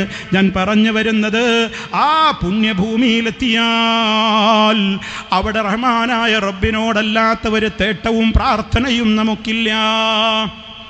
എന്നാൽ നിങ്ങൾ ആലോചിച്ചു നോക്ക്, ഹജ്ജിന് പോകുന്ന ആളുകളോട് പറഞ്ഞു കൊടുക്കുന്നതെന്താ? നിങ്ങൾ ഹജ്ജിന് പോകുമ്പോൾ ജാറങ്ങളിലൊക്കെ, എയർപോർട്ടിൻ്റെക്ക് പോകുന്ന വഴിയിലുള്ള ജാറങ്ങളിലൊക്കെ ഒന്ന് കയറിക്കോ, അവിടെ പെട്ടിയിൽ പണമുട്ടോ, ഒന്ന് വിളക്ക് കൊളുത്തിക്കോ, ഒരു ജാറം മൂടിക്കോ. കാരണം എന്താണ്? യാത്ര സുഖകരമാകാൻ ആ ഖബറിൽ കിടക്കപ്പെടുന്നു എന്ന് പറയുന്ന വ്യക്തിയോട് അവർ തേടുകയാണ്, എനിക്ക് ആഫിയത്തോടെ നിർവഹിച്ച് തിരിച്ചു വരാൻ നിങ്ങൾ അനുഗ്രഹിക്കണേ എന്ന് ഖബറാളിയെ വിളിച്ചുകൊണ്ട് തേടുന്ന ആ യാത്ര എന്തിനാണ് ലക്ഷങ്ങൾ മുടക്കിയിട്ട് പിന്നെ പോകുന്നത്? അവിടെ വെച്ച് തവാഫ് ചെയ്യുമ്പോൾ പോലും പ്രയാസം വന്നാൽ ഇങ്ങട്ടാ നേർച്ചയാക്കുന്നത്. ഹെഡ് ഓഫീസിൽ റഹ്മാനായ റബ്ബിൻ്റെ കഅബ തവാഫ് ചെയ്തുകൊണ്ടിരിക്കുമ്പോൾ വേദനയും പ്രയാസവും വിഷമവും വരുമ്പോൾ ബദരീങ്ങളെ, അതുപോലെ തന്നെ CMA എന്ന് വിളിച്ചാൽ CM വരുമത്രേ. അതേ ഉമ്മാനെ രക്ഷിക്കാൻ വേണ്ടി കാല് വഴുതി വീഴുന്ന നേരത്ത് എൻ്റെ മോനെ അല്ലെങ്കിൽ CMA എന്ന് വിളിച്ചപ്പോൾ CM മടകൂരി മക്കത്ത് എത്തിപ്പോലും എന്നിട്ടങ്ങ് രക്ഷപ്പെടുത്തിപ്പോലും എന്നൊക്കെയുള്ള മായാവി കഥകൾ പറയുന്ന, കെട്ടുകഥകൾ പറയുന്ന എത്രയോ ആളുകൾ ഈ ലോകത്തുണ്ട്. സൂക്ഷിക്കണേ എന്നേ പറയാനുള്ളൂ. അതുകൊണ്ട് തന്നെ അത്തരം ആളുകൾ അവിടെ പോയാലും അതുപോലെ തന്നെ തിരിച്ചു വന്നാൽ പിന്നെ ഒരു ഖുത്ബിയത്ത് മുഹീദ്ദീൻ ശൈഖിനെ വിളിച്ച് തേടുകയാണ്. വരുന്ന വഴിക്കുള്ള ജാറങ്ങളിലൊക്കെ പിന്നെയും കയറുകയാണ്. നന്ദി പറയാൻ കയറുന്നു. എന്തിനാണ് പിന്നെ മക്കത്തേക്ക് പോയത്? എന്തിനാണ് ഈ ലക്ഷങ്ങൾ ചെലവഴിച്ചത്? എല്ലാം നഷ്ടമായില്ലേ? അതുകൊണ്ട് തന്നെ ശിർക്ക് കലരാത്ത ഇബാദത്ത് ചെയ്താലല്ലാതെ രക്ഷയില്ല. പക്ഷേ ആളുകളോട് പറഞ്ഞു കൊടുക്കുന്നത് എന്താണ്? നമ്മൾ റബ്ബിനോട് നേരിട്ട് ചോദിച്ചിട്ട് കാര്യമില്ല. നമ്മളെപ്പോലെയല്ല അവരൊക്കെ മഹാന്മാരാണ്. അവരോടാണ് ആദ്യം പറയേണ്ടത്. നമ്മൾ നേരിട്ട് പറയുന്നത് അത് മുജാഹിദീങ്ങളുടെ പരിപാടിയാണ്. മുജാഹിദീങ്ങളാവട്ടെ മുനാഫിക്കുകളുമാണത്രേ, വഴിപിഴച്ചവരാണത്രേ. അതുകൊണ്ട് ഈ നേരിട്ട് അള്ളാനോട് ചോദിക്കുന്ന പരിപാടി മുജാഹിദുകളുടേതാണ്. അത് മുജാഹിദുകളുടേത് മാത്രമല്ല, ലോകത്ത് ആദം അലൈഹിസ്സലാം മുതൽക്ക് ഇന്നോളമുള്ള ഏതൊക്കെ നല്ലവരായ നബിമാരും സഹാബികളും അതുപോലെ തന്നെയുള്ള ഏതൊക്കെ ആളുകൾ കഴിഞ്ഞുപോയോ അവരൊക്കെ നേരിട്ട് റബ്ബിനോട് വിളിച്ച് സങ്കടം പറഞ്ഞവരാണ്. അവരുടെ പ്രാർത്ഥനകൾ അവരിലേക്ക് തിരിച്ചവരാണ്. അതുകൊണ്ട് അതേ കൃത്യമായ ആ പാതയിലൂടെ മുന്നോട്ട് പോയാലല്ലാതെ രക്ഷയില്ല. ഇവർ പറയുന്നതോ അള്ളാനോട് നേരിട്ട് ചോദിച്ചാൽ കിട്ടുമെന്ന് ഉറപ്പില്ല. അതുകൊണ്ട് നേരിട്ട് ചോദിക്കാതെ മഹാന്മാരോട് ചോദിച്ചാൽ, അവർ അള്ളാനോട് പറഞ്ഞാൽ, അവരൊക്കെ അള്ളാഹുവിലേക്ക് ഏറ്റവും അടുപ്പമുള്ള ഉള്ളവരാണ്. അതുകൊണ്ട് തന്നെ ഏത് വിഷയം വന്നാലും മുത്തുനബിയോട് പറയണം, പാപികൾ തൗബ ചെയ്യുമ്പോൾ നേരിട്ട് അല്ലാഹ് പൊറുക്കണേ എന്ന് പറഞ്ഞിട്ട് കാര്യമില്ലത്രേ.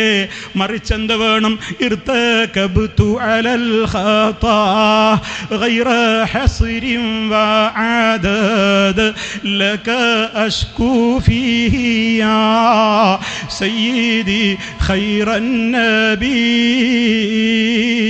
ഒരുപാട് പാപങ്ങൾ ഞാൻ ചെയ്തു പോയി നബിയേ, അങ്ങയോട് ഞാൻ ആവലാതി പറയുകയാണ്, എൻ്റെ പാപങ്ങൾ പൊറുത്തു തരണേ എന്നിങ്ങനെ മുത്ത് മുസ്തഫയോട് ആദ്യം വിളിച്ചു പറയാതെ, അല്ലാഹുവേ എൻ്റെ പാപങ്ങൾ നീ പൊറുത്തു തരണം, ഞാൻ പാപിയാണ്, നീ എന്നോട് പൊറുക്കണേ എന്ന് റബ്ബിനോട് നിങ്ങളാരും നേരിട്ട് ചോദിച്ചിട്ട് കാര്യമില്ല.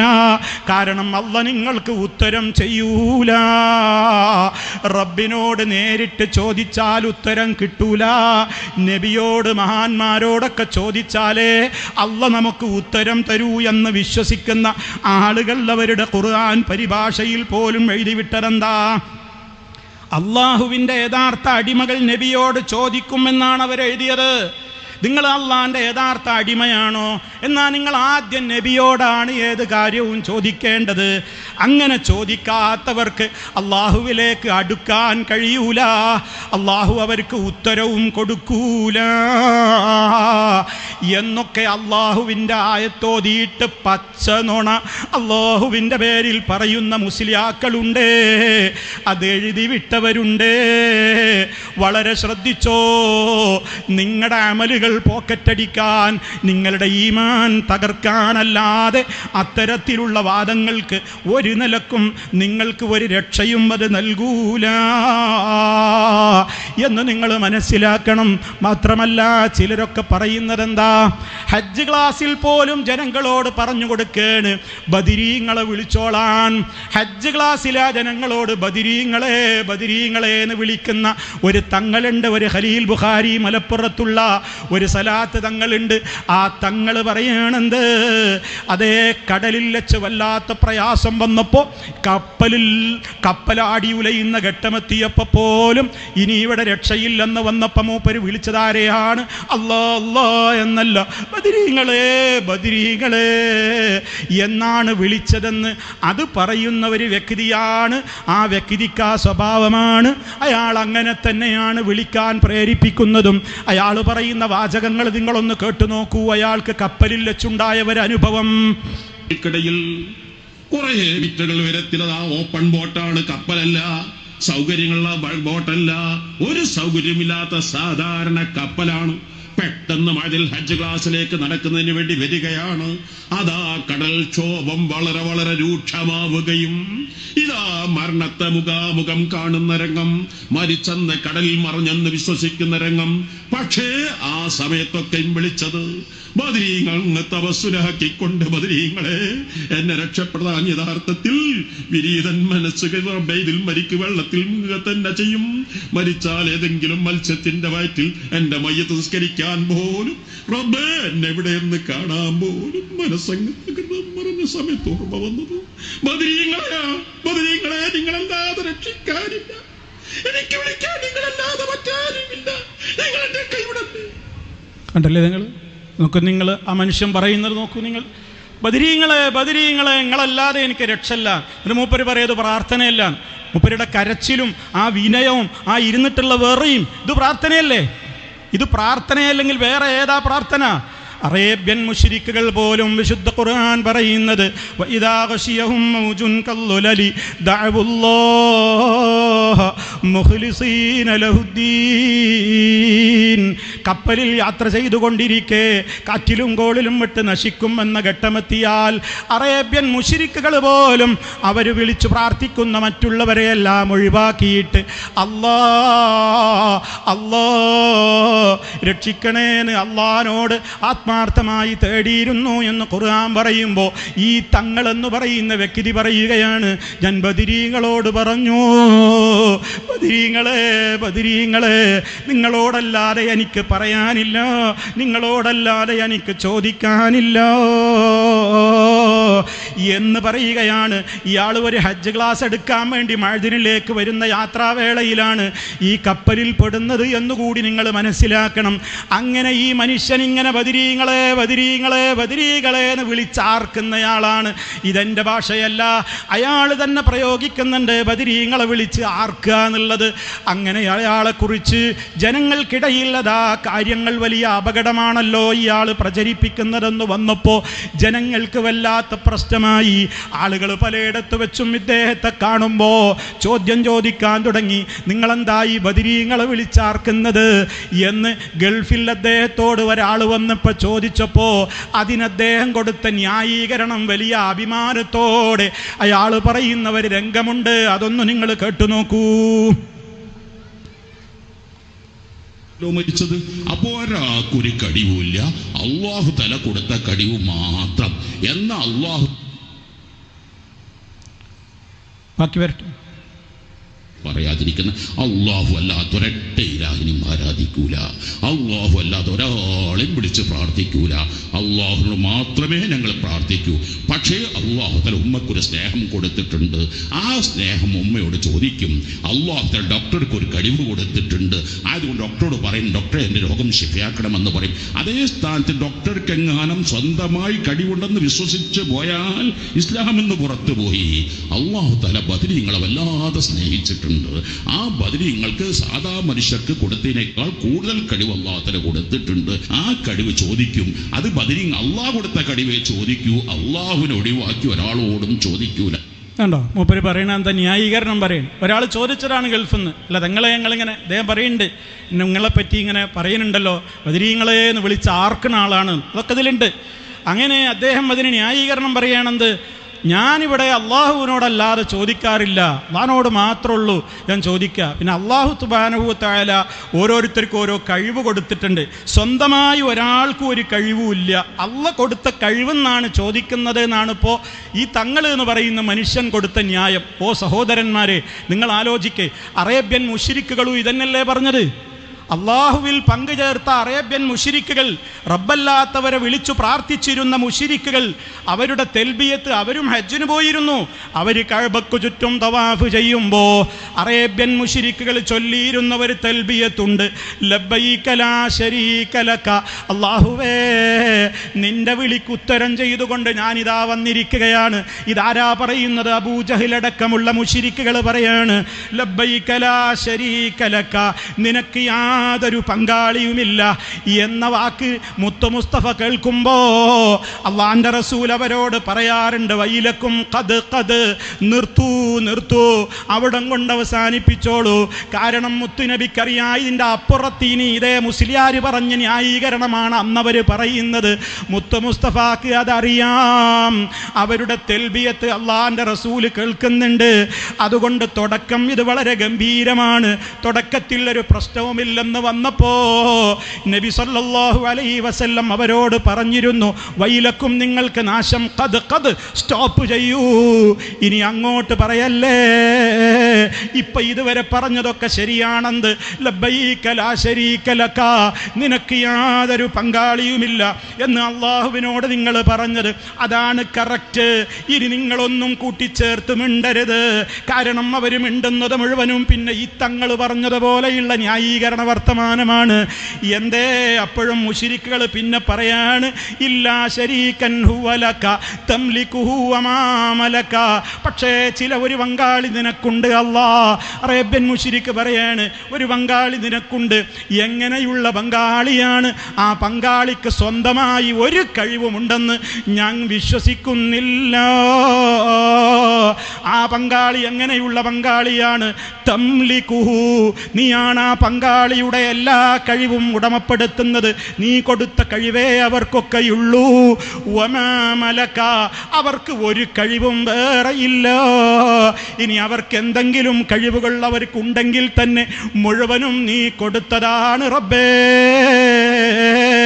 അങ്ങനെ സ്വന്തമായി ഒരു കഴിവുമില്ലാത്ത, നീ കൊടുത്ത കഴിവ് മാത്രമുള്ള ചില സഹായികൾ, ചില പാർട്ട്ണർമാർ, ചില ശരീക്ക് ഞങ്ങൾക്കുണ്ട് എന്നാണ് അറേബ്യൻ മുശ്രിക്കുകൾ കൂട്ടിച്ചേർത്ത് ചേർത്തത് ഇത് മുത്തു മുസ്തഫ അംഗീകരിച്ചു കൊടുത്തോ? എങ്കിൽ അള്ളാന്റെ റസൂൽ എന്തിനാണ് അവരോട് വൈലക്കും, നിങ്ങൾക്ക് നാശം, ഇനി നിങ്ങൾ മിണ്ടല്ലേ എന്ന് പറയുന്നത്? ഇവർ പറയും പോലെയാണെങ്കിൽ മുത്തു മുസ്തഫ അവിടെ പറയില്ലേ, നിങ്ങൾ പറഞ്ഞത് കറക്റ്റാണ്, യഥാർത്ഥ സുന്നത്ത് ജമാഅത്താണ്. കാരണം അവർ പറയുന്നത് എന്താ? നിന്റെ പങ്കാളി എന്ന് ഞങ്ങൾ വിശ്വസിക്കുന്നവർക്ക് സ്വന്തം കഴിവുണ്ട് നാ വിശ്വസിക്കുന്നത് എന്നാണോ അവർ പറഞ്ഞത്? അല്ലല്ലോ, അള്ള കൊടുത്ത കഴിവേയുള്ളൂ, എല്ലാം അള്ള കൊടുത്തതാണ് എന്ന് പറഞ്ഞിട്ട് പോലും അള്ളാഹന്റെ റസൂല് അത് അനുവദിച്ചില്ലല്ലോ. എങ്കിൽ പിന്നെ തങ്ങളെ, നിങ്ങൾ എന്തിനാണ് ഈ ഹജ്ജിന് പോകുന്ന ആയിരങ്ങളെ വിളിച്ചു കൂട്ടിയിട്ട് ബദരീങ്ങളെ വിളിച്ചതിന് ന്യായീകരണം നിങ്ങൾ പറയുന്നുവോ? പിന്നെ നിങ്ങളുടെ ന്യായീകരണം എന്താ? നിങ്ങൾ പറഞ്ഞത് ഉമ്മാനെ വിളിക്കാറില്ലേ വയറുവേദന വരുമ്പോ, അതുപോലെ തന്നെ കാലൊന്ന് വെച്ച് മുട്ടിയ എൻ്റെ മോന്ന് വിളിക്കാറില്ലേ? ഇയാളുടെ ആ ക്ലിപ്പിലുണ്ട്, സമയപരിമിതി കൊണ്ട് ഞാൻ ഒഴിവാക്കിയതാണ്. എൻ്റെ മോ എന്ന് വിളിക്കാറില്ലേ? രോഗം വന്ന ഡോക്ടറെ സമീപിക്കാറില്ലേ? ഇതൊക്കെ ശിർക്കാകുമോ എന്ന് ചോദിക്കുന്നു അത്രേ മൂപ്പര്. നിങ്ങൾ ആലോചിച്ചു നോക്കൂ, എന്തൊരു കബളിപ്പിക്കലാണ് ഈ മുസ്ലിയാക്കന്മാർ നടത്തുന്നത്. ഓ, സാധാരണക്കാരൻ്റെ ആവറേജ് ബുദ്ധി പോലും ഇല്ലാതെ ആയിപ്പോയല്ലോ. ഉമ്മാനെ വിളിക്കും പോലെയാണോ ബദരീങ്ങളെ വിളിക്കുന്നത്? ഡോക്ടറുടെ അടുത്ത് പോകും പോലെയാണോ ബദരീങ്ങളെ വിളിക്കുന്നത്?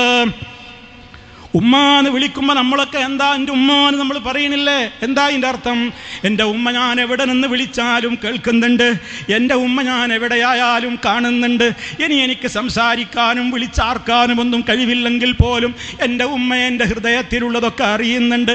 എൻ്റെ ഉമ്മ എവിടെയായാലും എനിക്ക് ഉത്തരം തരുന്ന മുജീബാണ്. എൻ്റെ ഉമ്മാനോട് ഞാൻ എന്ത് ചോദിച്ചാലും എൻ്റെ ഉമ്മാക്ക് അതിനൊക്കെ ഉത്തരം ചെയ്യാൻ കഴിവുള്ള ഖദീറാണ്. ആ വിശ്വാസത്തോടെ ആരാണ് ഇവിടെ എൻ്റെ ഉമ്മാന്ന് വിളിച്ച് കരയാറുള്ളത്? അതേ അവസരത്തിൽ ബദരീങ്ങളെ, അങ്ങനെയുള്ള ആളുകളെയൊക്കെ വിളിച്ച് തേടുമ്പോ എന്താണ് വിശ്വസിക്കുന്നത്? ഇത് രണ്ടും ഒരുപോലെയാണെന്ന് പറഞ്ഞു കൊടുത്ത് ഹജ്ജ് ക്ലാസ്സിൽ ആ സാധുക്കൾ അത് കേട്ടിട്ട് അതേ ഹജ്ജിന് പോയിട്ട് അവിടെ വെച്ച് അറഫായിൽ വെച്ചും മിനായിൽ വെച്ചും തവാഫിന്റെ നേരത്തും സഫാ മർവക്കിടയിൽ വെച്ചുമൊക്കെ മുഹീദ്ദീൻ ശൈഖിനെയും ബദരീങ്ങളെയും CM മടവൂരിനെയും അങ്ങനെ പലരും അവരെ വിളിച്ചാൽ വിളിപ്പുറത്ത് ഹാജരാകുമെന്ന വിശ്വാസം വെച്ച് വിളിച്ചുകൊണ്ട് എന്തിനാണ് ഹജ്ജിന് പോകുന്നത് കൂട്ടരെ? ആ ഹജ്ജാർക്കാണ് വേണ്ടത്? മുഴുവൻ ബാത്തിലല്ലേ? അതുകൊണ്ട് ഇത്തരം കബളിപ്പിക്കുന്ന അത്തരത്തിലുള്ള ആളുകൾ അവരുടെ അത്തരത്തിലുള്ള കബളിപ്പിക്കലെ കുറിച്ച് ജാഗ്രത പാലിക്കണേ എന്നാണ് എനിക്ക് ഈ അവസരത്തിൽ ഓർമ്മപ്പെടുത്തുവാനുള്ളത്. നിങ്ങൾ ആലോചിച്ചു നോക്കൂ, കടലിൽ വെച്ച് പോലും ഈ ഭാഗം ഈ വിധത്തിലുള്ള പ്രവർത്തനങ്ങൾ ചെയ്യുമ്പോൾ അറേബ്യൻ മുശ്രിക്കുകളെപ്പോലും നാണിപ്പിക്കുന്ന നിലക്കുള്ള വിശ്വാസങ്ങൾ വെച്ച് പുലർത്തുമ്പോൾ ഈ സമൂഹത്തിൻ്റെ മുമ്പിൽ, അത് നമ്മുടെ കുടുംബത്തിലും കുടുംബക്കാരോടുമൊക്കെ മക്കളോട് പ്രത്യേകിച്ചും ഇതൊക്കെ പറഞ്ഞു കൊടുക്കേണ്ട കടമയുള്ള കുടുംബങ്ങളാണ് ഈ ഇരിക്കുന്നത്. നമ്മേക്കാൾ ഉന്നതരായ മഹാന്മാരായ പ്രവാചകന്മാരുടെ വീടുകളിൽ പോലും മക്കളോടുള്ള ഉപദേശം അതേ ഉയർന്ന് കേൾക്കാമായിരുന്നു. ഇബ്രാഹിമു ബനീഹി വയഖൂബ്, മഹാനായ ഇബ്രാഹിം അലൈഹിസ്സലാം അതുപോലെ തന്നെ യാക്കൂബ് നബി അലൈഹിസ്സലാം മക്കളോട് വിളിച്ചുകൊണ്ട് പറയുകയാണ്, യാ ബനിയ, എൻ്റെ മക്കളെ, ഇന്നല്ലാഹ അസ്തഫാ ലക്കുമുദ്ദീന, നിങ്ങൾക്ക് അല്ലാഹ് ദീൻ തിരഞ്ഞെടുത്ത് തന്നിരിക്കുന്നു, മുസ്ലിമീങ്ങളായിക്കൊണ്ടല്ലാതെ നിങ്ങൾ മരിക്കരുതെന്ന് യാക്കൂബ് അലൈഹിസ്സലാമിൻ്റെ മരണം ആസന്നമായ മരണക്കിടക്കയിൽ വെച്ച് മക്കളോട് വിളിച്ചു പറയുന്നുണ്ട്. നിങ്ങൾ എനിക്ക് ശേഷം എന്തിനെയാണ് ആരെയാണ് ആരാധിക്കുക? അവരോടും തൗഹീദിൻ്റെ പ്രാധാന്യം വിളിച്ചു പറയുകയാണ്. പ്രിയപ്പെട്ട പിതാക്കളെ, ഉമ്മമാരെ, നമ്മുടെ മക്കളോട് നമ്മളിത് പഠിപ്പിച്ചു കൊടുത്തോ? അവർക്ക് തൗഹീദ് എന്താണെന്ന് പഠിപ്പിച്ചു കൊടുത്തോ? അതിന് വിപരീതമായി വരുന്ന ശിർക്കിൻ്റെ ഗൗരവം ഉണർത്തിയോ? അത് പറയാൻ നമുക്ക് സമയം പോരാ അല്ലേ? അത് പറയാൻ നമുക്ക് സൗകര്യമില്ല അല്ലേ? അത് പറഞ്ഞാൽ ആളുകൾക്കിടയിൽ നിന്ന് ഒറ്റപ്പെടുമെന്ന് വിചാരിച്ച് കുടുംബക്കാരോട് മിണ്ടൂല, മക്കളോട് പറയൂല, ബാപ്പയോട് പറയൂല, ഉമ്മയോട് പറയൂല, ആങ്ങളയോട് പറയൂല, പെങ്ങളോട് മക്കളോട് പറയൂല, ഭാര്യയോട് പറയൂല, ഭർത്താവിനോട് പറയൂല, അയൽക്കാരോട് പറയൂല, ബന്ധുക്കളോടും അല്ലാത്തവരോടും ഒന്നും പറയാതെ അങ്ങനെ ജീവിച്ചു മരിച്ചു പോയാലാണോ നമുക്ക് സ്വർഗം കിട്ടുക? ത്യാഗം വേണ്ടേ? കുറച്ച് വിഷമം സഹിക്കാതെ ദീന് പറയാൻ പറ്റൂല. അതുകൊണ്ട് ലോകത്ത് റഹ്മാനായ റബ്ബിനോടല്ലാത്തവര് തേട്ടം ഒരിക്കലും അല്ലാഹു പൊറുക്കുന്നതല്ല. പ്രാർത്ഥനകൾ റബ്ബിലേക്ക് മാത്രം തിരിക്കണമെന്ന ആ ഒരവസ്ഥയിലാണ് നമ്മുടെ കുടുംബത്തെ വളർത്തേണ്ടത്. അതിന് ഭംഗം വരുന്നുണ്ടോ എന്ന് കണ്ണിൽ എണ്ണയൊഴിച്ച് കാത്തിരിക്കണേ, സൂക്ഷ്മമായി നിരീക്ഷിക്കണേ. അതിന് കുടുംബസമേതം നിങ്ങൾ തൗഹീദിൻ്റെ പഠനത്തിൽ ഏർപ്പെടണം. ക്ലാസ്സുകൾ നിങ്ങൾ ശ്രവിക്കണം, ഖുർആൻ പഠിക്കണം, ഹദീസ് പഠിക്കണം. ഇന്ന് എപ്പോഴും പ്രശ്നം എന്താ? ബാപ്പ കേൾക്കുന്നുണ്ട്, ഭാര്യ കേൾക്കുന്നില്ല, മക്കൾ കേൾക്കുന്നില്ല. ബാപ്പ വീട്ടിൽ പോയി പറഞ്ഞാൽ അവിടെ പ്രശ്നമാണ്. ഒരുപക്ഷെ ഉമ്മ ഖുർആനൊക്കെ പഠിക്കുന്നുണ്ട്, ബാപ്പ കേൾക്കുന്നില്ല, മക്കൾ പഠിക്കുന്നില്ല. ഉമ്മാക്ക് മനസ്സിലായ സത്യം കുടുംബത്തോട് പറയുമ്പോൾ അവരത് അംഗീകരിക്കുന്നില്ല. കാരണം എന്താ? ചിലപ്പോൾ മക്കൾ കേൾക്കുന്നുണ്ടാകും, ബാപ്പയും ഉമ്മയും കേൾക്കൂല, അവരത് പഠിച്ചിട്ടില്ല. അവരിതുപോലെയുള്ള മായാവി കഥകൾ കേട്ട് വളരുന്നവരാണ്. അവർ ദീന് കേൾക്കുന്നില്ല. അങ്ങനെയുള്ളയിടത്ത് മക്കൾ പറഞ്ഞാൽ കേൾക്കുമോ? കുടുംബസമേതം സ്വർഗത്തിൽ പോകണോ? കുടുംബസമേതം ദീന് പഠിക്കണേ. മുത്ത മുസ്തഫായുടെ സദസ്സിൽ അവിടെ ബാപ്പമാരും പ്രായമുള്ളവരും മാത്രമല്ല, കുഞ്ഞു കുട്ടികൾ വരെ ആ സദസ്സുകളിലുണ്ട്. അവർ ഖുർആൻ കേൾക്കുന്നുണ്ട്, അവർ ഹദീസുകൾ കേൾക്കുന്നുണ്ട്, അവർ ഇസ്ലാമിൻ്റെ അഖീദ പഠിക്കുന്നുണ്ട്, അവർ ഇസ്ലാമിൻ്റെ വിഷയങ്ങൾ പഠിക്കുന്നുണ്ട്. ഒന്നിച്ചൊന്നായി കുടുംബസമേതം സന്തോഷത്തിൻ്റെ കാര്യങ്ങൾക്ക് പോകുമ്പോൾ, നല്ലൊരു യാത്ര പോകുമ്പോൾ, നല്ലൊരു ഭക്ഷണം കഴിക്കുമ്പോൾ, നല്ലൊരു ഇടത്തേക്ക് പോകുമ്പോൾ അവിടെ കൂടെ എൻ്റെ ഉപ്പ വേണം, ഉമ്മ വേണം, ഭാര്യ വേണം, ഭർത്താവ് വേണം, പൊന്നുമക്കൾ വേണം, എല്ലാവരും വേണം എന്ന് മോഹിക്കുന്നത് പോലെ സ്വർഗത്തിലേക്ക് പോകുമ്പോഴും അത് വേണ്ടേ? അതിന് റബ്ബ് പറയുന്നത് പോലെ ജീവിക്കേണ്ടത് എങ്ങനെയാണെന്ന് പഠിപ്പിക്കുന്ന സദസ്സുകളിലും കുടുംബസമേതം എത്തണം. അതിനാണ് ഇതുപോലെയുള്ള ഫാമിലി കോൺഫറൻസുകൾ നമ്മൾ നടത്തുന്നത്. ആ ഒരു ചിന്ത നമുക്കുണ്ടാകണം. നമ്മുടെ വീടുകളിൽ ശിർക്കിൻ്റെ അംശങ്ങൾ ഉണ്ടാകരുത്. രോഗം വന്നു കഴിഞ്ഞാൽ റബ്ബല്ലാത്തവരെ വിളിച്ചു പ്രാർത്ഥിക്കുന്ന വീടുകളാവരുത്, ഐക്കല്ല് കെട്ടുന്ന വീടുകളാവരുത്, ഏലസ് ധരിക്കുന്ന മന്ത്രച്ചരടുകൾ അണിയുന്ന വീടുകളാവരുത്. മറിച്ച് റഹ്മാനായ റബ്ബാണ് രോഗം തരുന്നത്, അവൻ മാത്രമാണ് സുഖപ്പെടുത്തുന്നത്. വഇദാ മരിളുതു ഫഹുവ യശ്ഫീൻ, ഞാൻ രോഗിയായാൽ എന്നെ സുഖപ്പെടുത്തുന്നത് അല്ലാഹുവാണ്. ലോകത്ത് അമ്പിയാക്കൾ പഠിപ്പിച്ച ആദർശമാണത്. അതേ അവസരത്തിൽ രോഗം വരുന്നത് എന്തുകൊണ്ടാ? അത് മറ്റവൻ ഇന്ന ഈ രൂപത്തിലുള്ള ഇവിടെ വീട് വെച്ചപ്പോൾ പ്രശ്നമുണ്ടായിരുന്നു, കന്നിമൂല നോക്കിയിട്ടില്ല, അതാണ് രോഗം വിട്ടു പോകാത്തത്. കുളിമുറി അതിൻ്റെ സ്ഥാനം തെറ്റിയിട്ടുണ്ട്. അടുക്കള പ്രശ്നമാണ്, അടുപ്പിന് ദോഷമുണ്ട്, പറമ്പിന് ദോഷമുണ്ട്, അടുക്കള വെച്ചത് ശരിയായിട്ടില്ല, ബെഡ്റൂം വാസ്തു ദേവൻ കിടക്കുന്നിടത്താണ്. ഇങ്ങനെ വാസ്തുദേവൻ എന്ന പേര് പറഞ്ഞാലും അല്ലെങ്കിലുമൊക്കെ അതിനൊക്കെ അറബിയിലെ ചില പേരുകൾ ഇട്ടിട്ട് ഇങ്ങനെ വീടുകളിലേക്ക് നോട്ടത്തിന് വരുന്ന ചില കള്ളത്തങ്ങന്മാരുണ്ട്. ചില വടിത്തങ്ങന്മാരും അല്ലാത്തവരും വടിയുള്ളവരും അല്ലാത്തവരുമൊക്കെ കയറി വരുമ്പോൾ അടുപ്പിക്കല്ലേ. മുത്ത മുസ്തഫയുടെ കാലത്തെന്ത് കന്നിമൂല, അവിടെ എന്ത് വാസ്തുദേവനാടോ? അത് അന്യ സമുദായക്കാരുടെ വിശ്വാസങ്ങളല്ലേ? അത് അവർക്ക് വിശ്വസിക്കാൻ സ്വാതന്ത്ര്യമുണ്ട്, അവരത് ചെയ്തോട്ടെ, അവരതിൻ്റെ പൂജകൾ ചെയ്തോട്ടെ. പക്ഷേ ലാ ഇലാഹ ഇല്ലല്ലാഹ് മുഹമ്മദുർ റസൂലുള്ളാഹ് ചൊല്ലിയ ഒരു മുസ്ലിമിനോടാ ഞാൻ ഈ സംസാരിക്കുന്നത്. നിങ്ങളെ ചൊല്ലിയ കലിമയോട് കൂറുണ്ടോ? എങ്കിൽ അള്ളാഹു അനുവദിച്ച ഹലാലായ ഭൂമിയിൽ അങ്ങ് വീട് വെച്ചേക്ക്. അവിടെയുള്ള കാറ്റും വെളിച്ചവുമൊക്കെ വരാനുള്ള സൗകര്യം നോക്കലല്ലാതെ അവിടെ ഒരു പോക്കുണ്ട്, ഇവിടെ ഒരു വരവുണ്ട്. അടുക്കളക്ക് ദോഷമുണ്ട്, പറമ്പിന് ദോഷമുണ്ട്, കിണറിന് പ്രശ്നമുണ്ട് എന്നൊക്കെ പറഞ്ഞ് വീട് പൊളിക്കാൻ വരുന്ന, അതുപോലെ തന്നെ ടോയ്ലറ്റ് പൊളിച്ചു നീക്കാൻ വരുന്ന, ബെഡ്റൂം പൊളിച്ചു നീക്കാൻ വരുന്ന, ലക്ഷങ്ങൾ കൊടുത്ത് വീടുണ്ടാക്കിയ പ്രവാസികളുടെ എത്രയോ വീടുകൾ ഇതുപോലെയുള്ള ആളുകൾ വന്നിട്ട് പൊളിക്കാൻ പറഞ്ഞിട്ടുണ്ട്. കാരണം എന്താണത്ര? അടുപ്പിൻ്റെ ദോഷം, പറമ്പിൻ്റെ ദോഷം, കിണറിൻ്റെ ദോഷം. അങ്ങനെയുള്ളവരെ സൂക്ഷിക്കണം. ഒരു മുസ്ലിയാർ പറയുന്നത് കേട്ടോ നിങ്ങൾ ഉമ്മമാരെ, വളരെ ഗൗരവമുണ്ട് മുസ്ലിയാക്കന്മാരുടെ ഇത്തരം പ്രചരണങ്ങൾ. ഒന്ന് ആലോചിച്ച് നോക്കൂ നിങ്ങൾ, എന്താണ് ആ മുസ്ലിയാർ പറയുന്നത്? പറമ്പ് ദോഷത്തെ, അടുക്കള ദോഷത്തെ, അടുപ്പ് ദോഷത്തെയൊക്കെ പറ്റി. അടുപ്പ് ദോഷവുമായി ബന്ധപ്പെട്ട്, കത്തിക്കുന്ന അടുപ്പുമായി ബന്ധപ്പെട്ട് സ്ത്രീകൾക്കുണ്ടാകുന്ന ബുദ്ധിമുട്ടാണ് ഈ പറയുന്നത്. മാനസികമായ അസ്വസ്ഥത, പിരിമുറുക്കം, ശൈത്താനിയത്ത്, പൈശാചികമായ വിഭ്രാന്തി, പിന്നെ ദുസ്വഭാവം, ഇങ്ങനെ പലതും ചില കുടുംബങ്ങളിൽ നിന്നും ഉണ്ടാവാറുണ്ട്, കാണാറുണ്ട്. പ്രധാനമായും അടുപ്പ് തെക്ക് ഭാഗം വരുന്നവരിൽ 90%, അടുക്കളയുടെ തെക്ക് ഭാഗം അടുപ്പ് വരുന്നവരിൽ 90% ആളുകൾക്കും ഈ അനുഭവമുണ്ട്. ഇനി തെക്ക് കിഴക്ക് എന്ന് പറയുന്നത് പിശാച്, ശൈത്താൻ കുടിയിരിക്കുന്ന സ്ഥലമാണ്. തെക്ക് കിഴക്ക് ശൈത്താൻ കുടിയിരിക്കുക പറയുമ്പോ ബാക്കി വരട്ടെ, ദിശകൾ മാറിപ്പോകരുത്. തെക്ക് കിഴക്ക് ഭാഗം ശൈത്താൻ കുടിയുന്ന ഭാഗമാണ്. ഇത്തരം വീടുകളിൽ കൂടുതലായി കണ്ടുവരുന്ന സ്ത്രീകൾ പിഴച്ചു പോകുന്നത് വരെ കാണാൻ കഴിയും. അതുപോലെ ആൺമക്കള് കള്ളുകുടിയിലും വ്യഭിചാരത്തിലും വേണ്ടാത്ത വിഷയങ്ങളിലും എല്ലാം ഇടപെടും. കണ്ടോ, അടുത്ത അപകടം. ഏറ്റവും കൂടുതൽ സ്ത്രീകൾ പിഴച്ചു പോകുന്നത് തെക്ക് കിഴക്ക് ചാരി അടുപ്പ് നിർമ്മിച്ച വീടുകളിൽ നിന്നാണ്. അടുത്ത അപകടം. തെക്ക് കിഴക്ക് അടുപ്പ് വെച്ച് ആ സ്ത്രീ പിഴച്ചു പോയിട്ടില്ല എങ്കിൽ ഭർത്താവ് വേറെ പെണ്ണുമായുള്ള ബന്ധം ഉണ്ടാവും, സൂക്ഷിച്ചോളി. അല്ലെങ്കിൽ ഭർത്താവിന് മാനസിക രോഗം ഉണ്ടാവും. അങ്ങനെ 3 സാധ്യതകൾ ഉണ്ട്. ഏതിന്? തെക്ക് ഭാഗത്ത് അടുപ്പ് വെച്ചാൽ. അത് വളരെ ശ്രദ്ധിക്കുക.